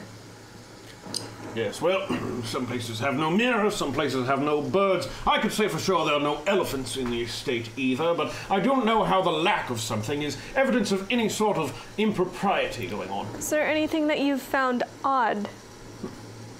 Yes, well, nothing I don't think can be explained by a simple lack of... Intelligence? How very droll. No, simply a lack of familiarity with the layout of the rooms and corridors of this rather musty old estate. There's something else that happened to me when I was snooping around. First of all, and I explained about the light bulb with the blood in it and what happened, and I also explained about the butler who was like laughing after me in the room. And he walked out backwards. I mean, who walks like that? Out of a room? Well, perhaps it's some sort of custom in these parts. So far we've seen it happen a couple of times. Well, I know we don't all believe I find in the same way. I myself have exited the room backwards recently. I thought I heard voices inside, but when I went in, there was no one. And I found myself backing up. Perhaps it is in the air. Which room was it? Because do I remember the one where the butler, I point to the one, I don't know if we're within sight of where the butler backed out. Was it that room or was it a different room? Was it that room? No, it was further down the hall. Well, perhaps this can be a simple explanation. You have mistaken which room it was you believe the butler was coming out of. In fact, it was not the butler, it was our dear friend Mr. Beckwith backing out of the room, as he has so recently explained that he is now want to do. Vano has never been mistaken for anyone other than Vano. Well, that is certainly quite a claim, sir. But I think that in the somewhat inconsistent light of these hallways, it would not have been too great a mistake to make. And all I think is that until we know for sure that there is some sort of illusion going on, there's no reason not to believe that the simplest explanation is not the cleanest and the most likely. Well, not that we all believe in the same, but I absolutely experienced a presence, and it physically touched me. And did you look at this presence? It ran away. Well, that is rather convenient, is it not? This happened while I was also by the study with a man at the house. He seemed under extreme distress, and it was as if he was speaking to someone within the study, but he was alone. Well, some of us do rather enjoy speaking while we are alone. Is that not right, St. George? He did not have a hound with him. Yes, well, the butler sure seems to speak to himself as well. I'm simply saying we don't know the customs of these people. We shouldn't jump to conclusions simply because We there's were been created... called to the house. Yes, and I believe For that a has reason. created perhaps a heightened sense of superstition. I want to ask I want to do some. I want to do some writing if I could. 1, 2, 3, 4. 4 souls. I want to ask how many souls are in this hallway with us right Well, I now. suppose that depends on if you say that dogs have souls. Does this dog have a soul? St. George has more souls than many of the Germans I met in our recent campaigns. So 5 souls in the hallway. I'd like to do that. Ask how many souls are in the hallway. Okay, so roll your Annie. automatic rating, and you are trying to hit a 5. Okay. Want my cigarette papers? Okay. And you did. Okay, so you begin your process of kind of centering yourself and starting to draw on the page. And then your hand again starts to jerk around, and you look down and you see that 7 is written on the page in front of you.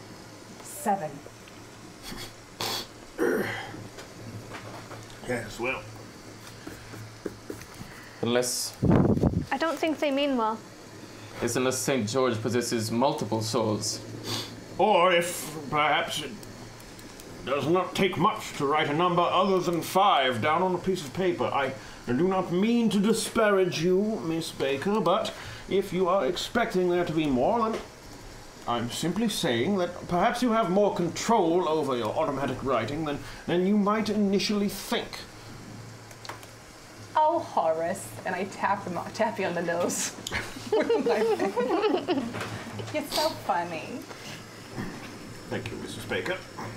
But I simply think we are letting ourselves be caught up in the miasma of sadness and loss that has fallen over this place.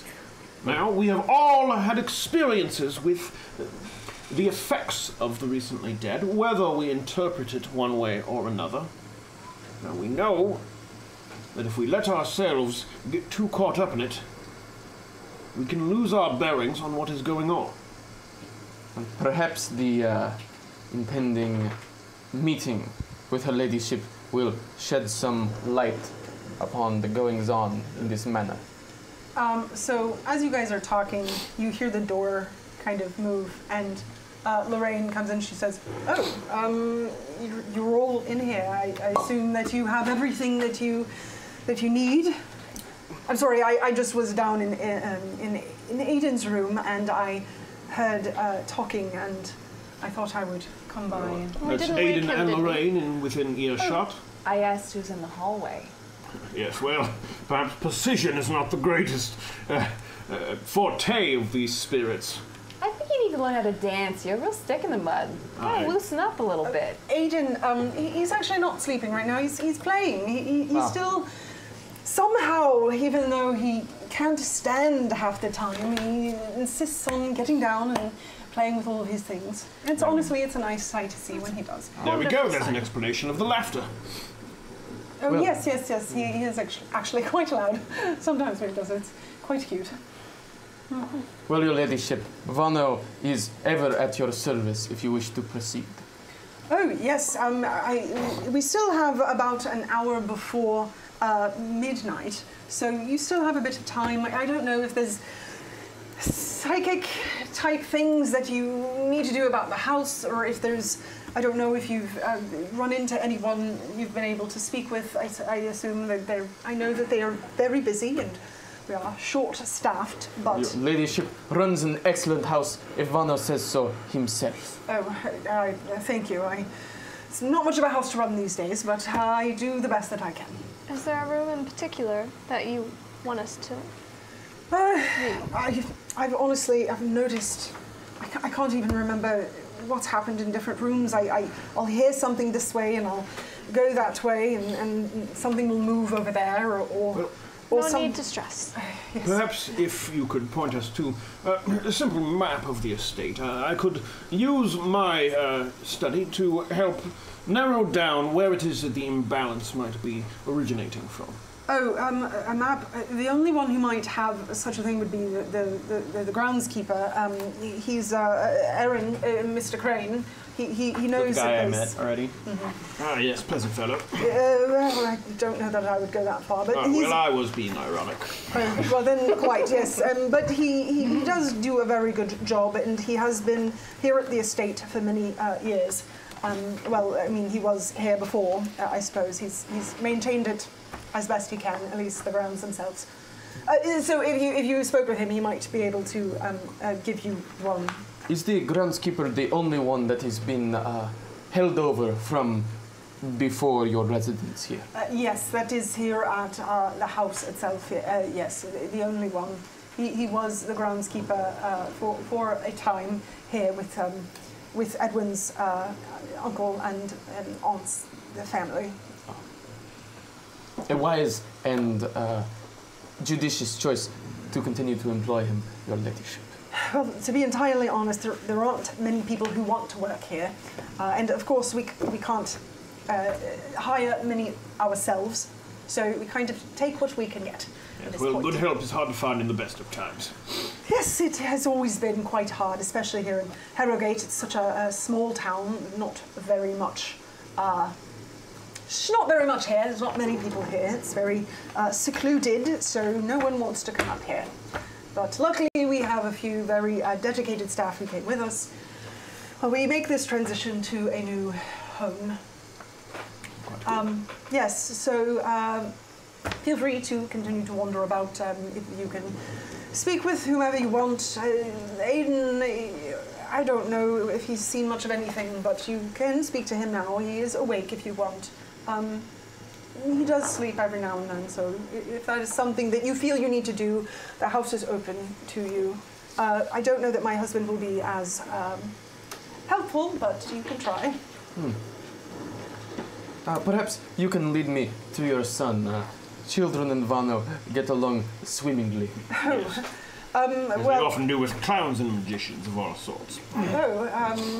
Of course. Yes, he's just right this way, and she goes down the hall, and she kind of... Perhaps you could speak with the groundskeeper outside with your dog. Does seem expedient. Okay, so are you guys going to split up? Or do you want to go one and then the other? Split up? Oh, yeah, I think. Yeah, I think we'll split up. Who do you all want to go with? You want to go? Would you mind joining me?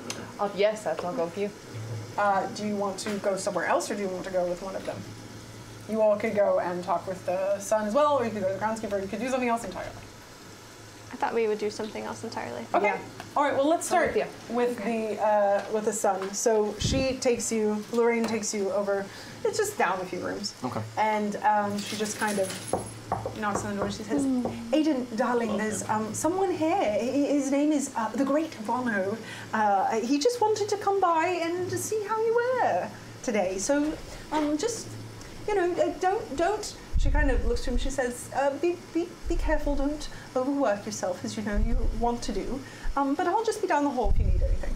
And then she just kind of smiles at him and goes. And he's just he's sitting on the floor. You can tell just by looking at him. He's very pale, and he looks like he needs more weight on him. Like he's just kind of gaunt.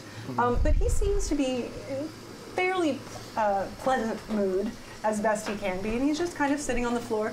This is his room here. So it's kind of almost brighter. It's brighter. Fewer birds. Fewer birds. Yeah. Fewer birds Fewer birds. in this room. It's good. Few birds in children's rooms, so it's always advisable. But yeah, he's just sitting on the room, and he's just kind of like playing with some blocks. Okay, I will sit down near him. You are Aiden, I understand. Yeah, I'm Aiden. Just playing with these blocks here. Have you heard of the Great Vano? I don't think so. Oh. The Oh, Vano man. is Of course very... we should be here. Oh, that is strange, because Vano has heard of you. You have many talents, I understand. And I'll pull a coin from behind his ear. and coins seem to come from you. What? That's How magical. never happened before. Oh. How did you do that? Oh, well, it was not Vano. Though Vano is capable of many things, it must be you. Such a special young lad. I didn't know I could do that. And he kind of like tries to like dig in his ear and see if he can find any more coins. Are there more in there? Are there? And I'll pull another one How out. did you find it? There- I can't find any of Oh. them. God, we're gonna find this kid, his ears ripped off.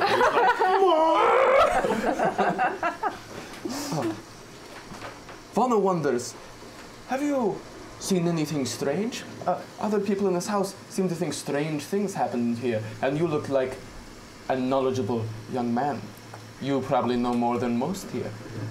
So he just kind of like continues playing with his blocks, and he's like, I mean, I don't know. It just seems like a weird house to me, and it's loud. It rains all the time here, and he kind of like every once in a while he just coughs, and they're kind of like they're those kind of coughs that are really deep and just like kind of sounds like it's raking his lungs, but then he kind of just goes back to what he's doing, and he just says, I mean, I think that the thing that I notice the most is that it's kind of lonely here, so it's fun when my friend comes to play with me. Oh, what friend comes to play with you? Oh, I don't know her name, but she comes and she's kind of she likes to move things around. Does she? That's fun.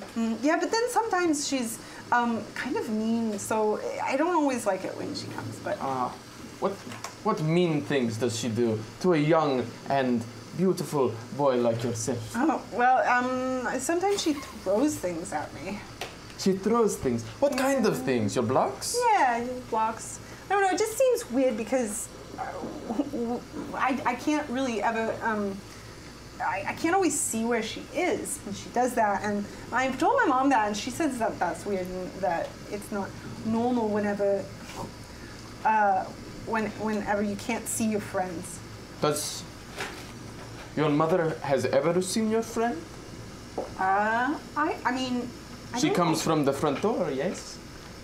I don't know. I often spend all of my time here, so I don't know if that's. Does she come in through your bedroom door, or does she appear? And I'll make Another coin appear with little flashes How of did flame. you do that? That's so neat. Can I do that? And he just kind of claps his hands. And Oh, perhaps Vano will show you later after you answer some of these questions.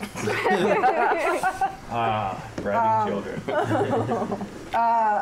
he goes, well, what other questions do you want to know? So, do you sometimes see your friend who is a girl? Yeah, I mean, I see her when she comes to play with me. And what does she look like? Oh, I mean, she looks like most little girls. Like, she wears a dress, and she has long hair, and she sounds like a girl, and she has a bow that she wears. I mean, yeah. What color hair? The color of straw in the summer or the dirt in the road? I guess her hair is like dirt, but I wouldn't necessarily call it dirt. If those were the The options. Casanova, 1 die for the Casanova. Casanova does not apply. It's a small child. Well, your eyes are like dirt. Your eyes, the one either like They're like Summer the straw. blue of the sky. some straw bark. or dirt. So as you continue to talk to him, Okay. we're going to jump over to you guys. So where is it that you guys wanted to go? Did you have anything in mind? I wanted to go to the, if we could find the room of the deceased child. Okay. So you would spend some time looking around for this room because, like I said, there are just a bunch of different rooms that are. There's a ton of rooms that are closed off. Some are open, and no one has explicitly said where that might have been. But let's see, what skill you have? Snoop, right? So this is. It kind of depends upon how long you're going to look. So let's make this. You have to hit a 10 to find this room. So you can use Snoop if you want. And now, maybe this isn't a thing. I'm trying to remember. No. Yeah. So if you want to try that, you can. So you would roll your 3 die and Snoop. And you need to get a 10. Okay. I got it. You got a 10. So Yeah. you all spend some time just kind of going down the halls, and you each take a side, and you just kind of peek in a room just to see what's in there. And after some time of looking around, you find a room that looks like it was probably a kid's room, as best you can tell. You don't know for sure, because it doesn't like have a name on it or anything, that this is the little girl. You would know her name. Her name is Caroline. You don't know for sure that this is her room, but you can guess. You know that the family was small. I mean, just from the news article alone, it lists the parents and the one daughter. So you assume that this is it, if this is not Aiden's room. And it is definitely a room that is covered in dust. Again, sheets are on lamps and the bed and a little sitting chair as well. So you guys want to go in the room? Yeah. Okay. Ellie, I have to be frank with you. There are many evil beings here, and they don't want us with them. So if you would allow us to use your skill to see what it is that they want at this moment. Okay.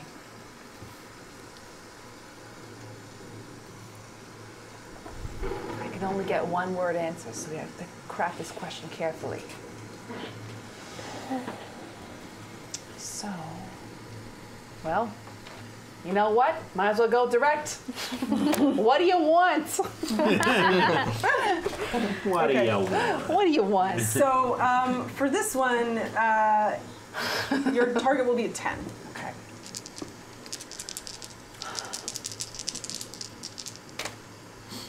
Just got an exact 10. You got a 10, exactly. All right.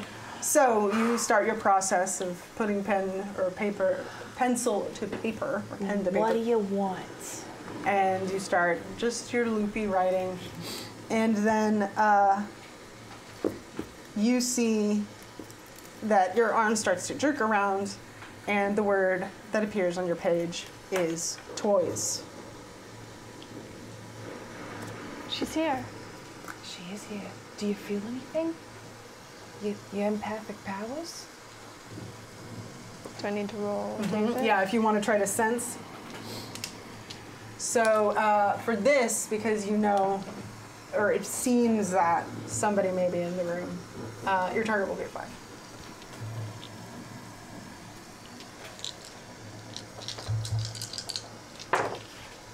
All right.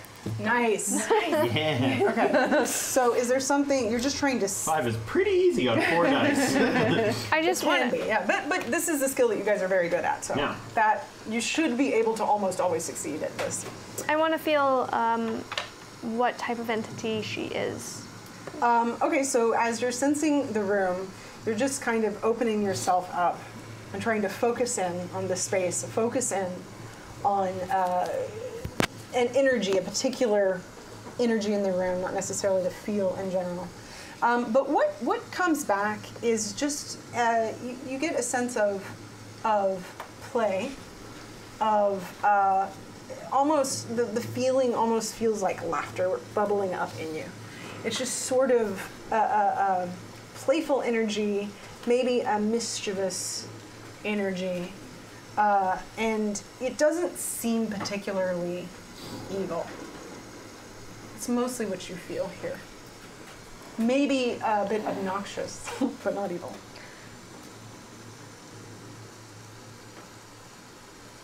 I think we're safe for now. But there was something earlier that grabbed my shoulder and is not good. Maybe we can ask. What a sweet little girl, first of all. She sounds like fun. Maybe we could ask her. Maybe I could ask her if she knows who it was. Who took your shoulder, right? It was by the study. And the study also has a weird feeling with it. It's almost like the energy's concentrated there. Oh. Maybe we should go there and ask what that one wants. I think we should see if we can find anything else from her. All right. We can do that. Can we snoop around the room a little bit? Move around the Yeah, stuff? I've got a snoop. Okay, you want to snoop around the room? Snooping. I just have knife fighting. That's not going to happen much. Who's got the cliche Snoop? I do. You're Snoop? Yeah. Oh, you do a cliche. Yeah. I didn't realize that. I just thought we were using cool words. Snoop. Like it. Snooping. Okay, so you're just kind of wanting to see what you can find in this room. Okay, yeah. Roll snoop and just be a 5 to me. Snoop Dogg. And you aced on 2 die. Nice. You very much hit that 5. You're such a good Snoop. You should come to the next Fitzgerald party with me. Find so many things. Okay, so as you're looking around this room, you kind of, there's a lot of dust and things in here, and you see there's still some leftover toys. It very much seems like whatever the when everything happened before, they just kind of left things as they were. They didn't necessarily move all the other things out of the house. So it's very much like there are still just all the toys left in a tub, and there's a few even on the floor. And you notice that it doesn't really look like anyone's been in here at all. You just notice that it's mostly undisturbed except for what you all have disturbed as far as dust or moving things about. Generally speaking, the room seems pretty pleasant. You don't see anything that seems out of place. It feels like this was a positive place. There's not much really to be found here other than what you would expect to find in a little girl's room. Except for what her definition of toys might be. Oh, sorry. No, that's all right. Do we know what the tragic accident was? You know basically what the news article said, Yeah. and you would also know that the because it was such a, I mean, it happened a long time ago, so Yeah. for you, it was probably before you were born. It's 30 years ago. And you've probably heard about it. You know the family, so you might have known that she drowned in the pool outside. Okay. So I would know that? Or and would the rest of us know I that? would think you both. I mean, Maybe. it depends. It depends upon how you approach things. You might know it just because your family are friends, and any of you might know it from just doing basic research before you came here. Okay. It's And not something that'd be hard. It's an outdoor pool, though, correct? Yeah. Yeah. What a sweet little thing.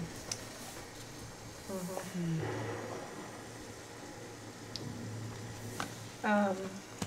So, is there anything else that you all would like to do in this room? So I didn't find anything snooping. It just seemed. Just what you would expect to find in the room. Nothing extra. So maybe that sense you had wasn't her. It was something else. Toys. Wonder if that could have a different meaning. Huh. I don't know. Maybe we should move on to a different room. I think we should. Okay, so as you guys move on to a different room, we'll catch up with you heading down to the groundskeeper. So the groundskeeper is outside, and he lives in this little shack here. Kind of keeps to himself. Hagrid. This little shack. Did you say Hagrid? Yes, he's Hagrid. Yeah, so I assume you brave the rain. Yeah, make my way out. But Okay. I'm English. If I couldn't handle a little rain, I wouldn't have been able to make it to this age. Okay. So you get down there to the house, or to the little shack, and I assume you knock on the door. But what? And you kind of hear someone get up and slowly walk over to the door and opens it, and he just kind of looks at you. Well, it looks like we have the pleasure of meeting each other once again, much sooner than I had initially expected. Is there something that you needed?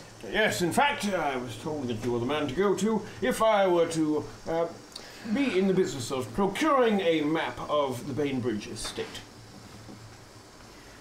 I will come on in, I suppose, and I'll try to see what Jolly good of you, good man. I can find. Oh, I guess your dog is coming in too. Yes, well, I assure you, very well behaved.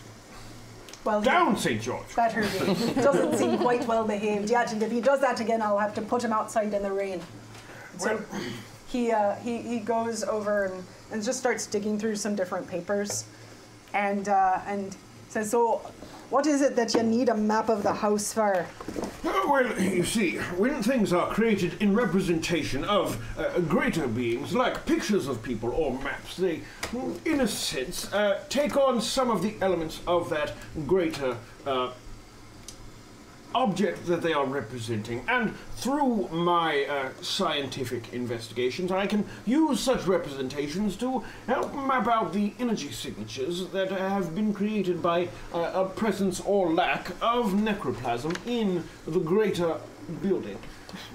Put simply, there is a disturbance in this house that seems to be affecting the intuitions of those who are living within it, and I hope to pinpoint the exact source of that disturbance. Yes. It's all very scientific. Sounds like a bunch of hogwash to me, but if you need a map for it. Oh, yes, well, I have a paper that can explain exactly how it works. However, I will not bore you with the details of that at the I moment. appreciate that. I would not want to read it. I think that I might have a map of the house, but it is an old one. It's not something that most people need. It was back when the house was being built. I've kept it.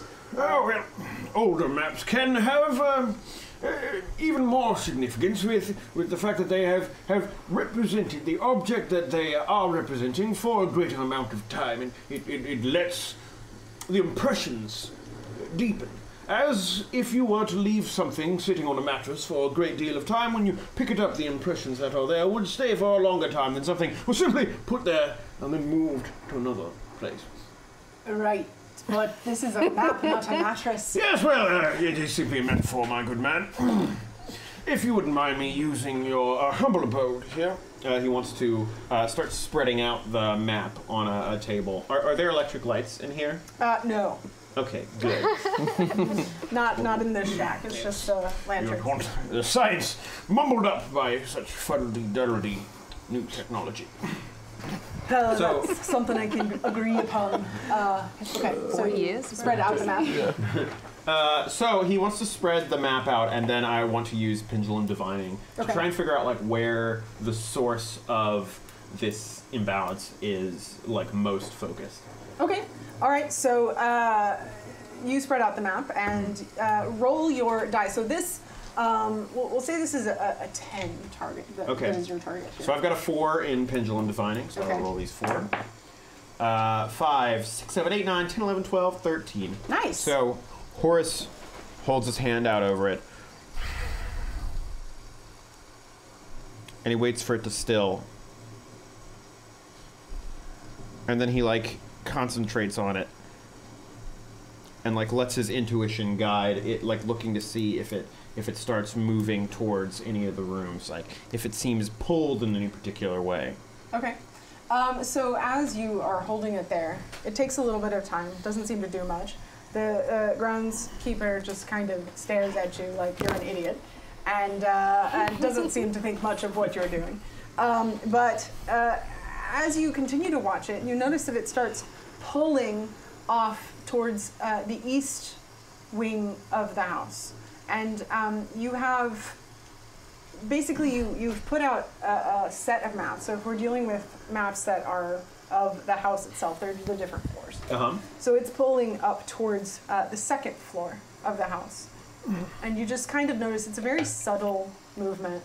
The groundskeeper can't even notice it. Yes, well, he is not trained in these sort of things. He's unsure that you are as well, but he's continues to watch you, and that's mostly what you notice. You also notice, though, after it kind of goes up towards that east wing, the second floor. So as he gets impression, Horace also kind of adjusts where it is a little bit, trying to, you know. Like, so when he gets the impression it's more on the second floor, maybe he kind of adjusts it over to the second floor to see, like, you know, if he can hone in Pinpoint. on exactly what is adjusting. Okay. Yeah, as you do that, it seems to move in closer to the master bedroom. But then once it gets there, you notice, and this is something the groundskeeper noticed too, the pendulum itself shoots out like sideways and goes across to the other side of the house down towards the basement. By Jove! that's quite the reaction. I dare say it is one of the most reactive necroplasmic build-ups I have ever seen. And then as you're saying that, it jumps up towards the other side of the house on the third floor. In a similar fashion. And then it just kind of keeps doing that, and it jumps around a few times, and then eventually it settles back on the master bedroom.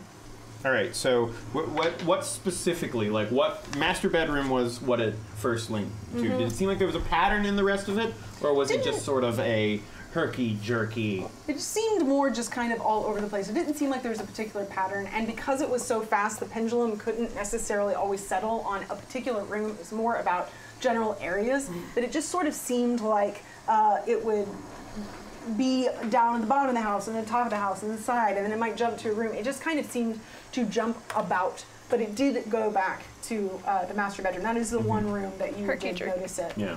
And he held his sticking on. hand entirely still, like over each of the things, and it was just, which has got to look a little bizarre to a person. But Horace maintains it's all very, very scientific. Very scientific, of course. And you just notice that Aaron, the groundskeeper, is just kind of like, that's some sort of magic trick you did there. Far from it, sir.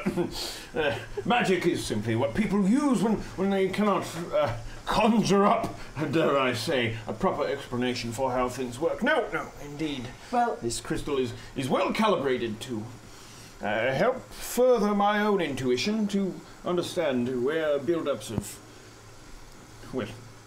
well, this sort of thing happens. all I can say is all of it sounds like bullshit to me.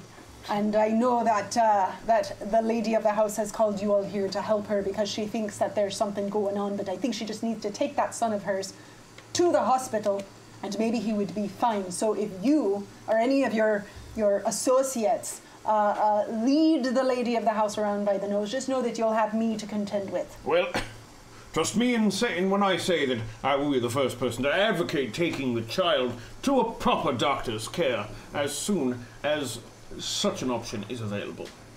Now, whatever it is that is creating this imbalance in the house seems to have lessened the lady's ability to make firm judgments, so being able to pinpoint and perhaps dissipate some of that energy might, in fact, work towards getting her to bring her child to the proper care that I and you both believe is necessary.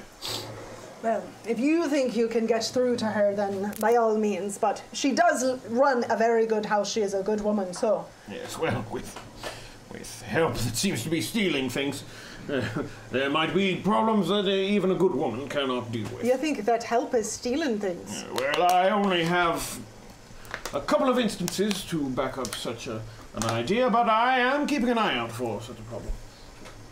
Well, that would not be a very kind thing to do whenever you're being paid to work here. You should not be taking things. I'll have to keep my eyes out on that. I'm liable to agree with you there.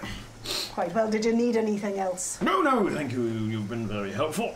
St. George, back into the rain we go. He kind of looks at you like, oh, the dog. Okay, so you Chin go up, old boy. back to the house. Okay, so as you all head back, we'll jump back over to you, Okay. Vano. Are you still speaking with Yeah, I'm Aiden? still speaking with Aiden. Okay. So last we were talking to him, you were trying to learn more about the little girl he claims to play with, Yes, right? her hair is the color of dirt. Yes, Anyway. her hair is the color Or something. of Yeah, or something. dirt, or whatever Or, that means Or something. for a little kid. Yes. Have you met anyone else who has come into your bedroom that does not work here? Like you have met your friend, the little girl. I don't know.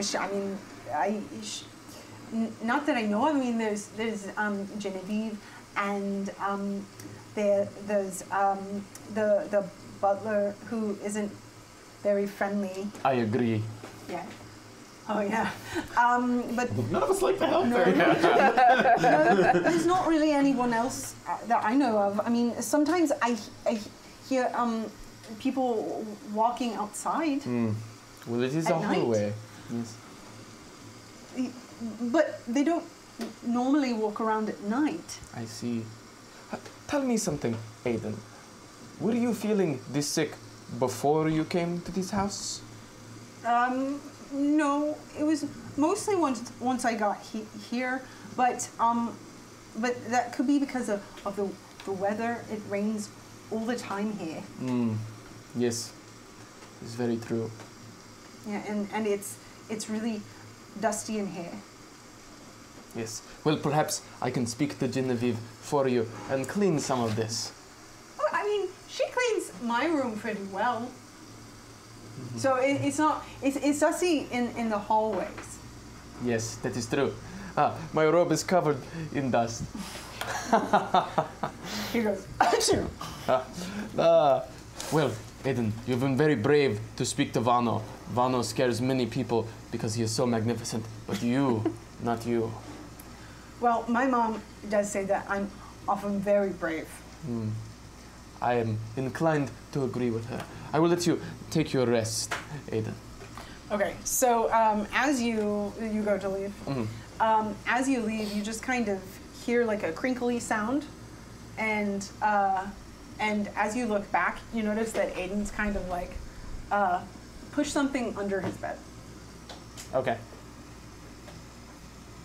Aiden, Yeah, do you wish to see one last trick before I leave? yeah. You do? Okay. This is what you must do. You must stand in the corner, close your eyes, and count to 20. Right. Okay. I guess I can do that. It's going to be a really neat trick. It will be.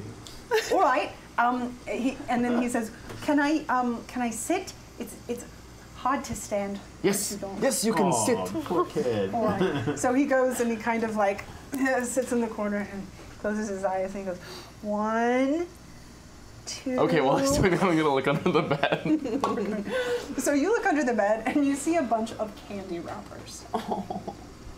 That's why the kid's sick. Eating too much candy. There's just a bunch of candy. He is going to need to wrappers see a there. dentist. And yeah, there's just, and it seems like there's quite a few. Like he seems to be hoarding this candy. Wow. And seemingly hiding the wrappers as best you can tell. Otherwise, he thinks the underneath his bed is a trash can. Okay. And he's 5, 6. Okay, this is what I'm going to attempt to do to impress this kid. I'm going to attempt to hide and make myself reappear when he's not looking. So you're just gonna jump out behind a curtain and be like, Okay. He's like 6. What does he know? I think so. You're gonna have to roll magician for this. And It so happens Vano is a great magician. this room is kind of sparse, so we'll make it a 10 for magician. Vano wonders if he is that great of a magician. Okay. Oh, you Ah. yeah. So, yes, you already got a 10. Yeah, so you decide to hide under the bed. That makes sense. And he's got long enough, like, comforter, the bed runner is long enough that he can't necessarily see you. So he's still sitting in the corner going, 18, 19, 20. And then he just stands there. And he said, what, do I open my eyes now? Oh, wait. Mr. Vano.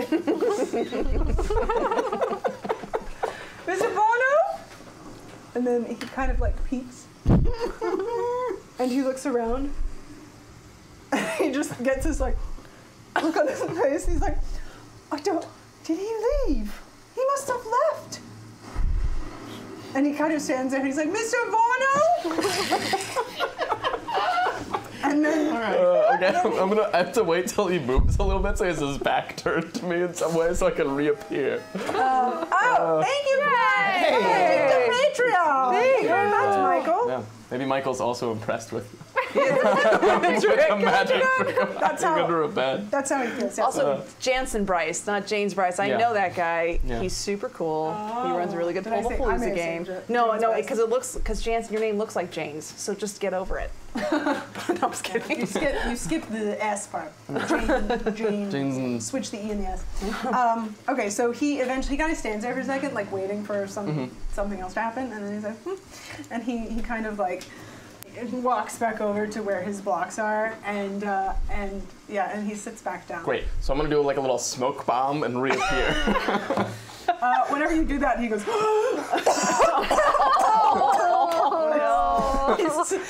Then he starts coughing. you killed the kid. It's gonna be fine. Mr. Vano, you scared me. How did you do that? The magician never reveals his powers. Wow, you must have real magic. It is true. I do. Oh, tell me something, Aiden. Okay. Where do you find all your candy? And whenever you say that, he kind of goes, I won't don't. tell anyone. Vano is quite fond of sweet treats himself. Okay, I think you have to roll Casanova here. Casanova. Yes, we use it like Alright, alright. Yes. So we're gonna make this a 10 because he seems really scared by you mentioning Do candy. you need a shot? All of the shots are just for my terrible Casanova ability. Well, remember you can ace. You could get a 6. I could ace. There's Yeah. in fact a 1 in 6 chance of me acing. But I will say, once you roll, you can't add. You could re-roll it, but you can't add a lucky shot to your roll. I'm gonna go for it. Okay. Oh, you did it! Oh! You got it! What? That is Wow, Vano's a That was magician. amazing. Okay, so he kind of looks at you a little scared. He says, "Okay, well, my mom called you here, right? That is true. Okay, I like candy, but she doesn't like it whenever I eat candy. So, but my dad, whenever he leaves and goes on his trips and things, he brings candy back to me. But I can't. He won't. He said, you can't tell Mom because she won't let me have it. Well, do not be afraid, Eden, because Vano is not your mother. Okay. Well, that would be weird if you were. But please, Truth from the mouth of babes. don't tell her. She won't let me have it anymore. I will tell no one. Okay. Do I have any candy on me that I can make appear behind this kid's ear? Candy. Roll for candy. I'm trying to think. Well, you could roll for magician for this, but let's make this a 15 that you just happen to have candy on you. Maybe, I don't know. Oh man, creepy If guy not- shows up, gives kid candy. Don't take candy from strangers, kid. If not, I guess I'll give him a coin if I This don't. is the most messed up Make-A-Wish Foundation thing. No.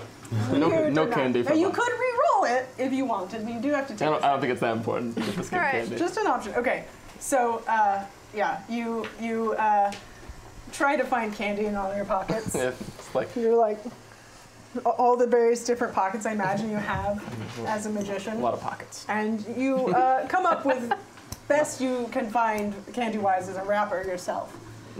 So yeah, you can make something else appear if you would rather. I guess a coin. Okay, let's roll magician for it, but it'll be a 5 because you're good at this. Good with coins. Yay! Nice, you did it. That's a what? I don't know, it doesn't matter. 8. You succeeded. It ate. There you I go. can't count.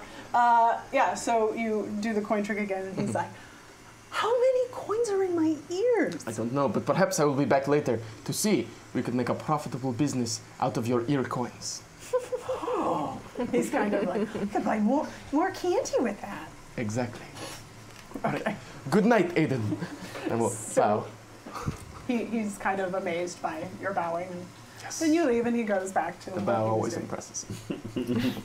So at this point, it's getting a lot closer. It's around 11:30. It's getting closer to time for the séance.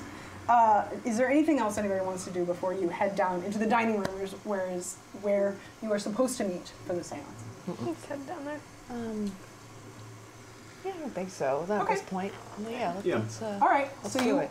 you all start to congregate down there, and there's some food for you all to eat. And Lorraine isn't there yet, so you can take a few moments just to prepare yourselves if there's anything you need to do, anything you want to discuss before you begin the séance. Can we reshare our information about what we found out? Sure, yeah. Yeah. Do you mention the candy? Yeah, Yeah. is the candy that important? I might have to mention it to his mom. No, I won't mention it. His father brings him back candy, but doesn't want him to tell his mother, but he's sick. He's been sick since Yes, And there's a lot of candy under his bed. it's a fascinating situation. the father's been acting weird. Yeah. Right. I'll mention it. We sound like If this is how sickness started tell us. in the while he is here, of course there's no conclusions to jump to here, but I think we should all keep it in the possibility that perhaps there's some sort of, well, no, this might be improprietous for me to say, but poisoning is always a possibility in situations like these. I think what was far more interesting was the sometimes invisible girl that visits him. Yes, well, people who are dealing with, But if you are interested People in who the are candy, dealing- Horace, by all means. oh yes, because it is never the norm that sick people have delusions of various sorts. I know for a fact that when my wife died, she spoke to people who were not there all the time. I see. Well, Such sicknesses are simply part of the brain degrading as our body breaks down. I am not surprised that a man of your size is most interested in candy.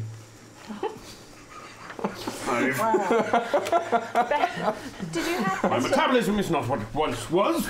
That's what I the flappers maintain a call a healthy- sick burn. I maintain a healthy diet of regular English breakfasts. Did you happen to grab any of the candy wrappers?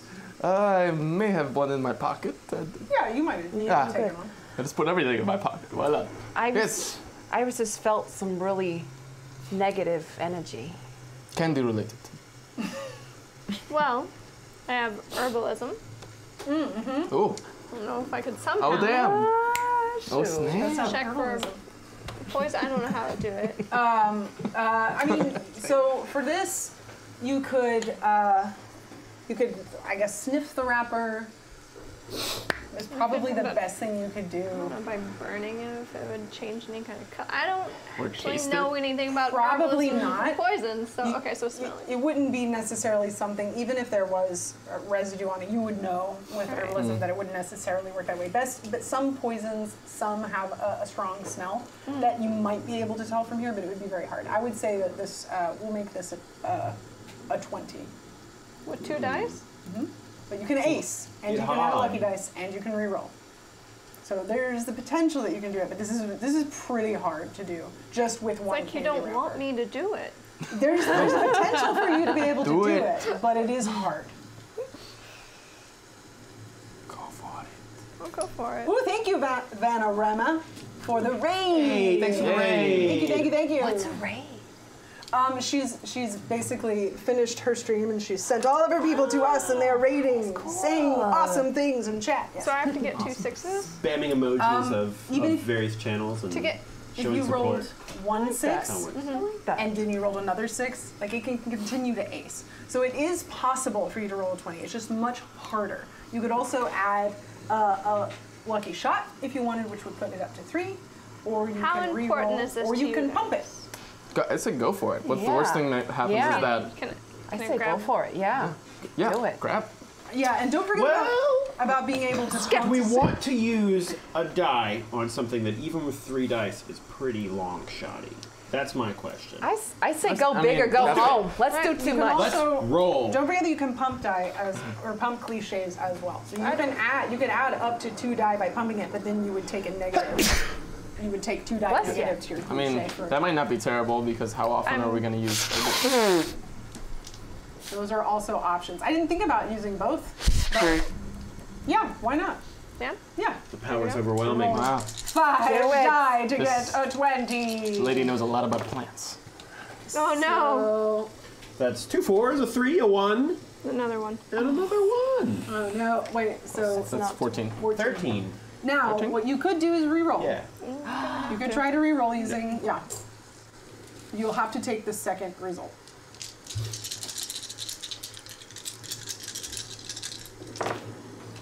Ooh. You got 2 6s. Yeah, okay, so those hold get on. to, you get to re-roll those and add. 14, 16. 16. Yeah. And reroll so, the 6.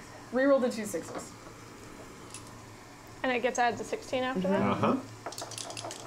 So just don't roll 2 1s. I don't know what I Nice. just did. I think it was a 3 and So a 1. you rolled exactly That's a 20. Oh, great! Okay. You did Yay. it! Okay, so as you are Jolly good. kind of looking over this wrapper, and you kind of smell it, and you do notice that there's something that you don't normally smell with candy. Just generally speaking, knowing herbs and things like that. This is sort of unusual, and it does remind you of a particular range of poisons, but you can't be sure. It could be something else, but there is something odd about it. But because it's just a wrapper, and you don't know how long it's been since it was on the candy, it's hard to tell for sure. But something does seem odd. It's something that you would want to just keep in mind.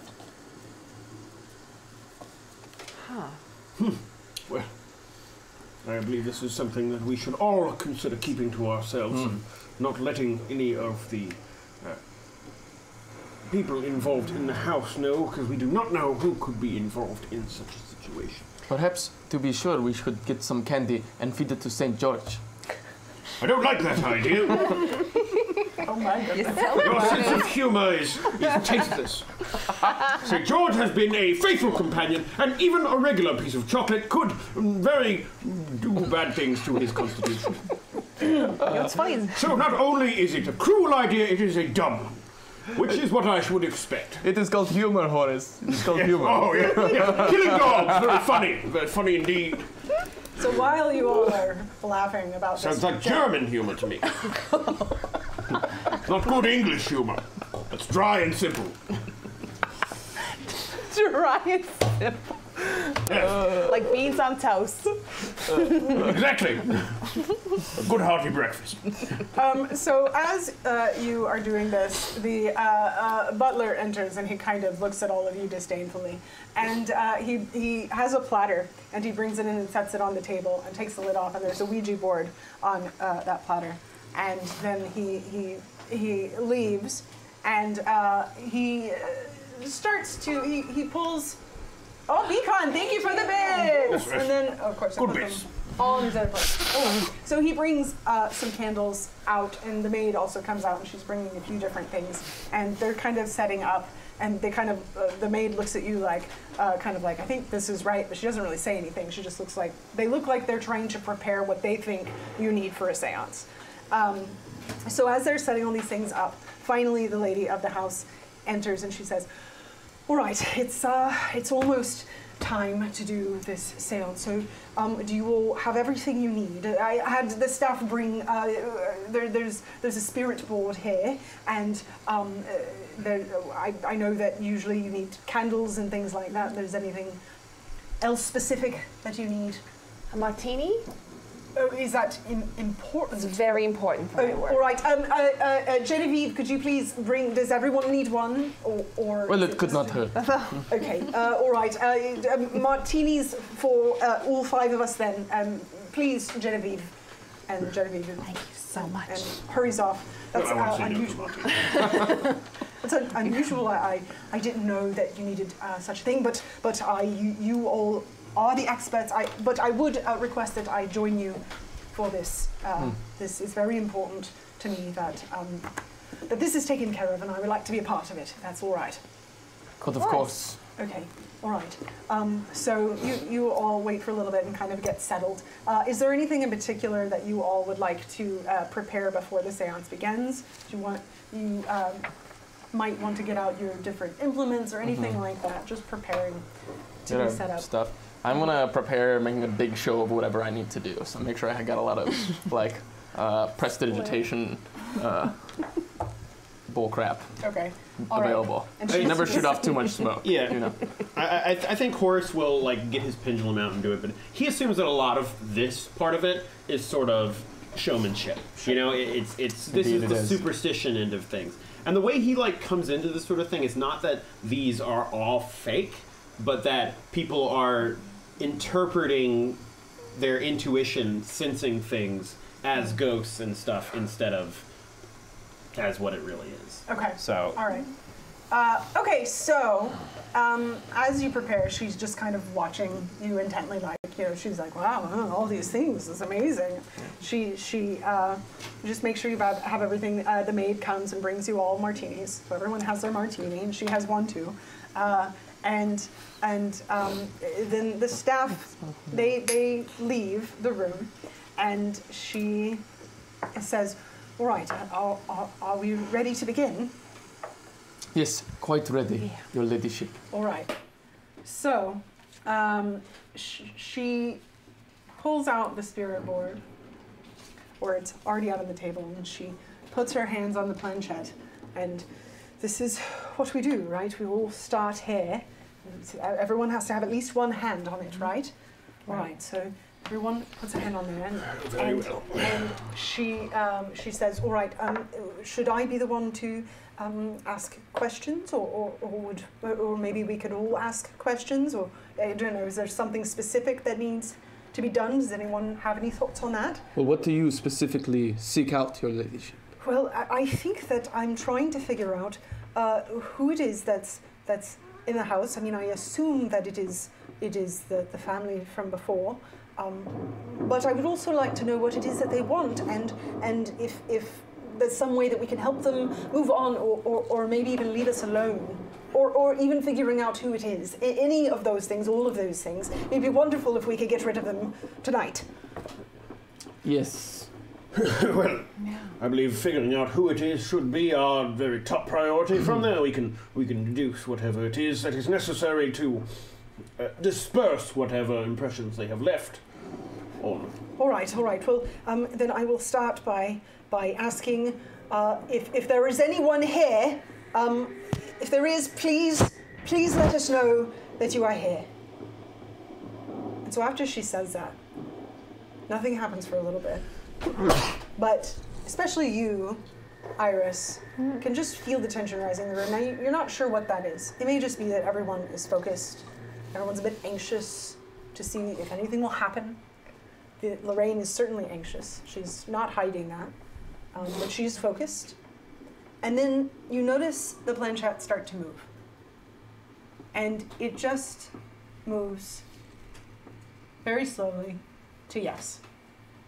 Oh, did you all do that? No. No one did that. No. All right, so Horace rolls his eyes a little bit. okay. Oh, she doesn't notice. So I think that they might be here. I guess should we ask who it is? Yeah. Then, all right. Yes. Please, spirit. Would you let us know who you are? What is your name? And so you wait again for a little bit. And 1 second. I've got to figure out all of my things that I have here.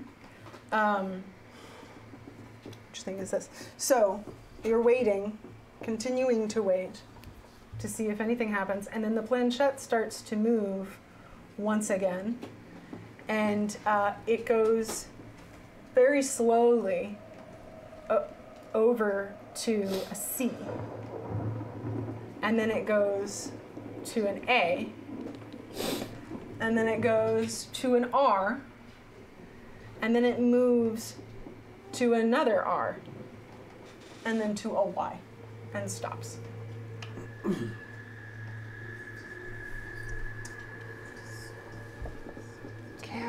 Carrie. Well, I suppose that the little girl, her name was Caroline. Maybe that's a name she went by.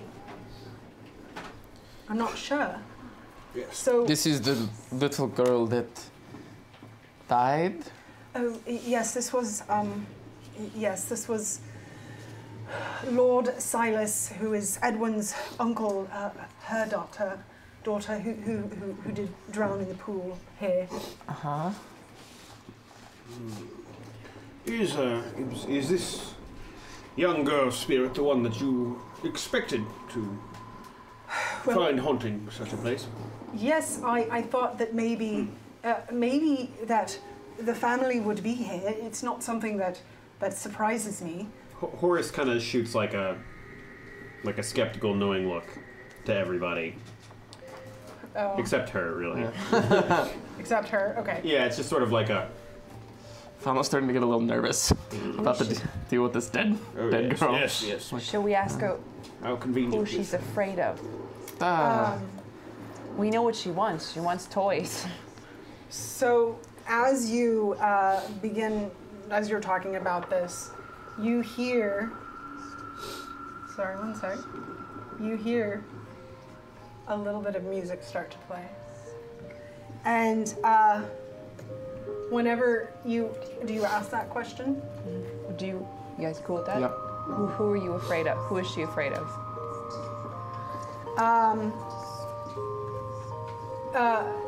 Ivano, you begin to feel a strong sense that you should try and use your powers here. Perhaps Vano should assist the group. All right, so.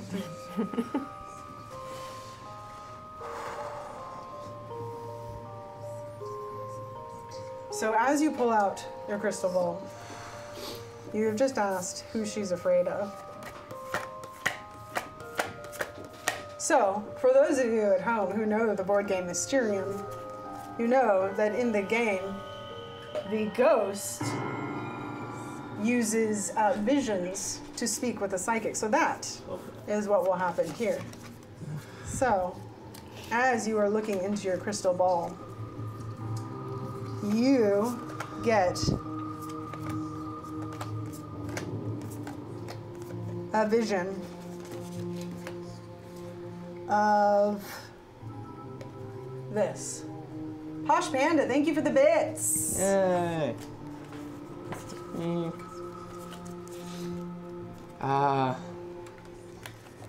There is Vano sees a boardwalk high above a swamp, perhaps with a single wheel like a penny farthing, the big one. And behind stone bridges, on one side a white rider with a spear, the other side a black rider on a dragon with a spear. A beam of light shines down upon them. Bats fly in the distance. Underneath, a winding river. I do not know what that means. Thank you, Bard. You got a vision. You think it's from the little girl? I do not know from where this vision comes, but it is a vision. And all of Vano's visions mean something. All right. So, after that happens, Iris, you all of a sudden start to feel this horrible grief. Just, you almost feel like you could start wailing. It's so powerful. And the whole room fills with it. And it's almost like physically painful to you as you feel it. And as that's happening, you all start to hear crying. And it's kind of soft at first, but then it starts to get louder and louder, and it's filling the room. And Lorraine is like, do you all hear that? Do you all hear it? Yes. I don't know what that could be. It doesn't sound like a little girl. It doesn't sound like Caroline anymore. And as all of that is happening, you feel the need to pull out your paper, just to see if anything comes to you. And you put your pen down to the paper and you start to write. And you're still hearing this crying. It's horrible, this loud crying, and all of a sudden you start to write a word, and you write very big, out. And then you write it again, and it says out. And it gets bigger, and it says out. And it keeps going, and the whole room starts to shake. And Lorraine is looking at all of you terrified, and you still feel this overwhelming sense of grief. And the planchette is going all over the board, and it is spelling out different words, but you can't tell what they are because it's moving too fast. And then again, you feel the need to write out, and then you notice that out just keeps writing on the page, and you aren't even writing anymore. The pencil itself is writing out, out. It gets bigger, it's scribbling all over it. And this continues to happen. And then all of a sudden, everything gets louder, and it gets more terrifying, and the whole room is still shaking, and then books start flying off of the shelf, and the out stops, and you notice that the grief gets louder, but you also feel, you could feel the other energy from the beginning whenever he was getting the vision. You could feel this sort of like lighter energy, this more playful energy, and you feel it start to leave. But the whole room is shaking, and then all of a sudden, in the middle of all of this, I have too many things. In the middle of all of this, there's a big chandelier at the top of the room that is just shaking, and it comes crashing down onto the table. And then everything stops. The grief you felt is gone. Nothing is writing anymore. Steady, steady, St. George. Yes, and the dog has freaked out. You also noticed in the midst of all of that your pendulum flew all the way across the room. You lost your pendulum. Not gonna throw it. Don't worry. And that is where we will leave the session this evening. The end. I just got to my tears though. At the end of our séance. Or the beginning? Good question. Good question. Oh, it's creepy. Yeah. So, that is the first night here at Bainbridge Estate. Thank you all for being here, and thank you guys so much for all of your donations. That is amazing, and for your subs, and for everything. And this is really interesting because I've just found that my mute button does not work. Oh, see, I had this really great thing that I wanted to do that I couldn't find. Oh, Yeah. that would have. Should we do it again? Yeah. Yeah, and the chandelier crashes! Oh, no. Here we go. And it crashed! It's so real, it's so real. I was so close. You know? I was really ambitious with those sounds, though, so I feel like I got the rest of afterward. it. Put it in Go back, we'll post. fix it. But having said that, if you do like all of these lovely sounds, most of them are from Plate Mail Games. So I believe if you put !PMG in chat, you can get a link to that. That is Wes Otis's his background loops. So he has all kinds of stuff. I actually did also use some other things like this one that is playing right now, which I'm actually trying to get to another one, but I'm not being very successful at it. But is from some different stuff that I found. I actually have a playlist for that, which I will post, so if you want to have access to some of those, you can do that. So let's go around real quick. If anybody has any thing that you would like to promote, we can start over here with you, Jordan. All right, my name is Jordan Pridgeon. You can find me on Twitter at Jordan Pigeon. Also, I am part of a podcast called This American Lie, which is an improvised parody of This American Life, and we are found on iTunes or wherever podcasts are sold. Also, tune in on Fridays to see me in Wildcards with Megan. Yeah, that's fun. Do you have anything? I don't currently. You can follow me on Twitter at Geek Your Heart Out. I sometimes post fun geeky things to share, but I have nothing that I'm working on promoting. Yeah? Okay, cool. What about you, Heather? You can follow me on Twitter at Heather Wood, but there are 2 underscores between Heather and Wood because there are a lot of Heather Woods in the world, and they're all on Twitter. I do have a couple things coming up, but they're not done yet, so I can't promote them. But hopefully the next couple of weeks there'll be something I can tell you about. That sounds very exciting. It's very fun. I mean, and then when you see what it is, you're like, oh, that's it. Okay. That doesn't sound I don't think you would say that. You'd be very nice about it. Oh, me personally? I don't think many very people would say kind. that. What about you, Phil? Well, I'm Philip Rossi. I can't tell you anything I'm up to right now, per se, except next Monday I'll be here at 8, and we'll be finding out what's happening at the Bainbridge Estate. Yeah. Yes, we will be finding out. Yes, so again, thank you guys, and do stay tuned. We have many shows here. Tomorrow, in fact, you can go forward a decade into the 1930s for the League of Adventures with Zeke. That is our, it's sort of like an Indiana Jones show, which is pretty cool. It's a mini campaign as well. That will be the 2nd episode, I believe. And then we have many more shows. We have a D&D show on Wednesdays, Iron Keep, which I am on as well. We have Wildcards on Fridays, which is our Savage Worlds show, which the Jordan behind the camera runs. Yeah, you do. Yes, you do. Don't do that. And many more coming.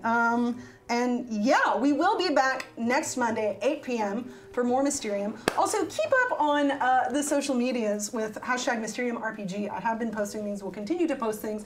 Feel free to post things. We will respond to things. Feel free to check in with our Discord as well. We don't have a channel there because we are just a mini campaign, but talk in general if you want. You can find that, I think, if you do !Discord? Yes! Win! Yes, you can find it there in chat as well. Yeah, I think I have this little sheet for myself to make sure that I'm doing everything, and I think I did it all. well, hey, if you haven't played Mysterium, go find the actual game Mysterium and play it. That's actually, I've got, it's real fun. This is from the game itself, which is pretty cool. I was like, oh my god, this is perfect. All these cards, all of the people that you guys met are from the game, or at least the what they look like. I've got the house laid out here. I don't know if you actually saw it, but it's all from the game. It's kind of cool. It's kind of perfect for this purpose, and the vision cards, and I don't know, all this fun stuff. Megan, you did fantastic. Oh, thank you. Yay! Thank you. And seriously, guys, thank you for being here. It means a lot to us here on the channel, and it means a lot to me because this is a big deal and it's scary. So it was a lot of fun, though. I really appreciate it, and yeah, I think that is it. Sorry we ended about 20 minutes early, but you know, it happens. You have to end with the séance. So thank you guys. I will see you next week. Tune in tomorrow for more fun things. Bye. Bye.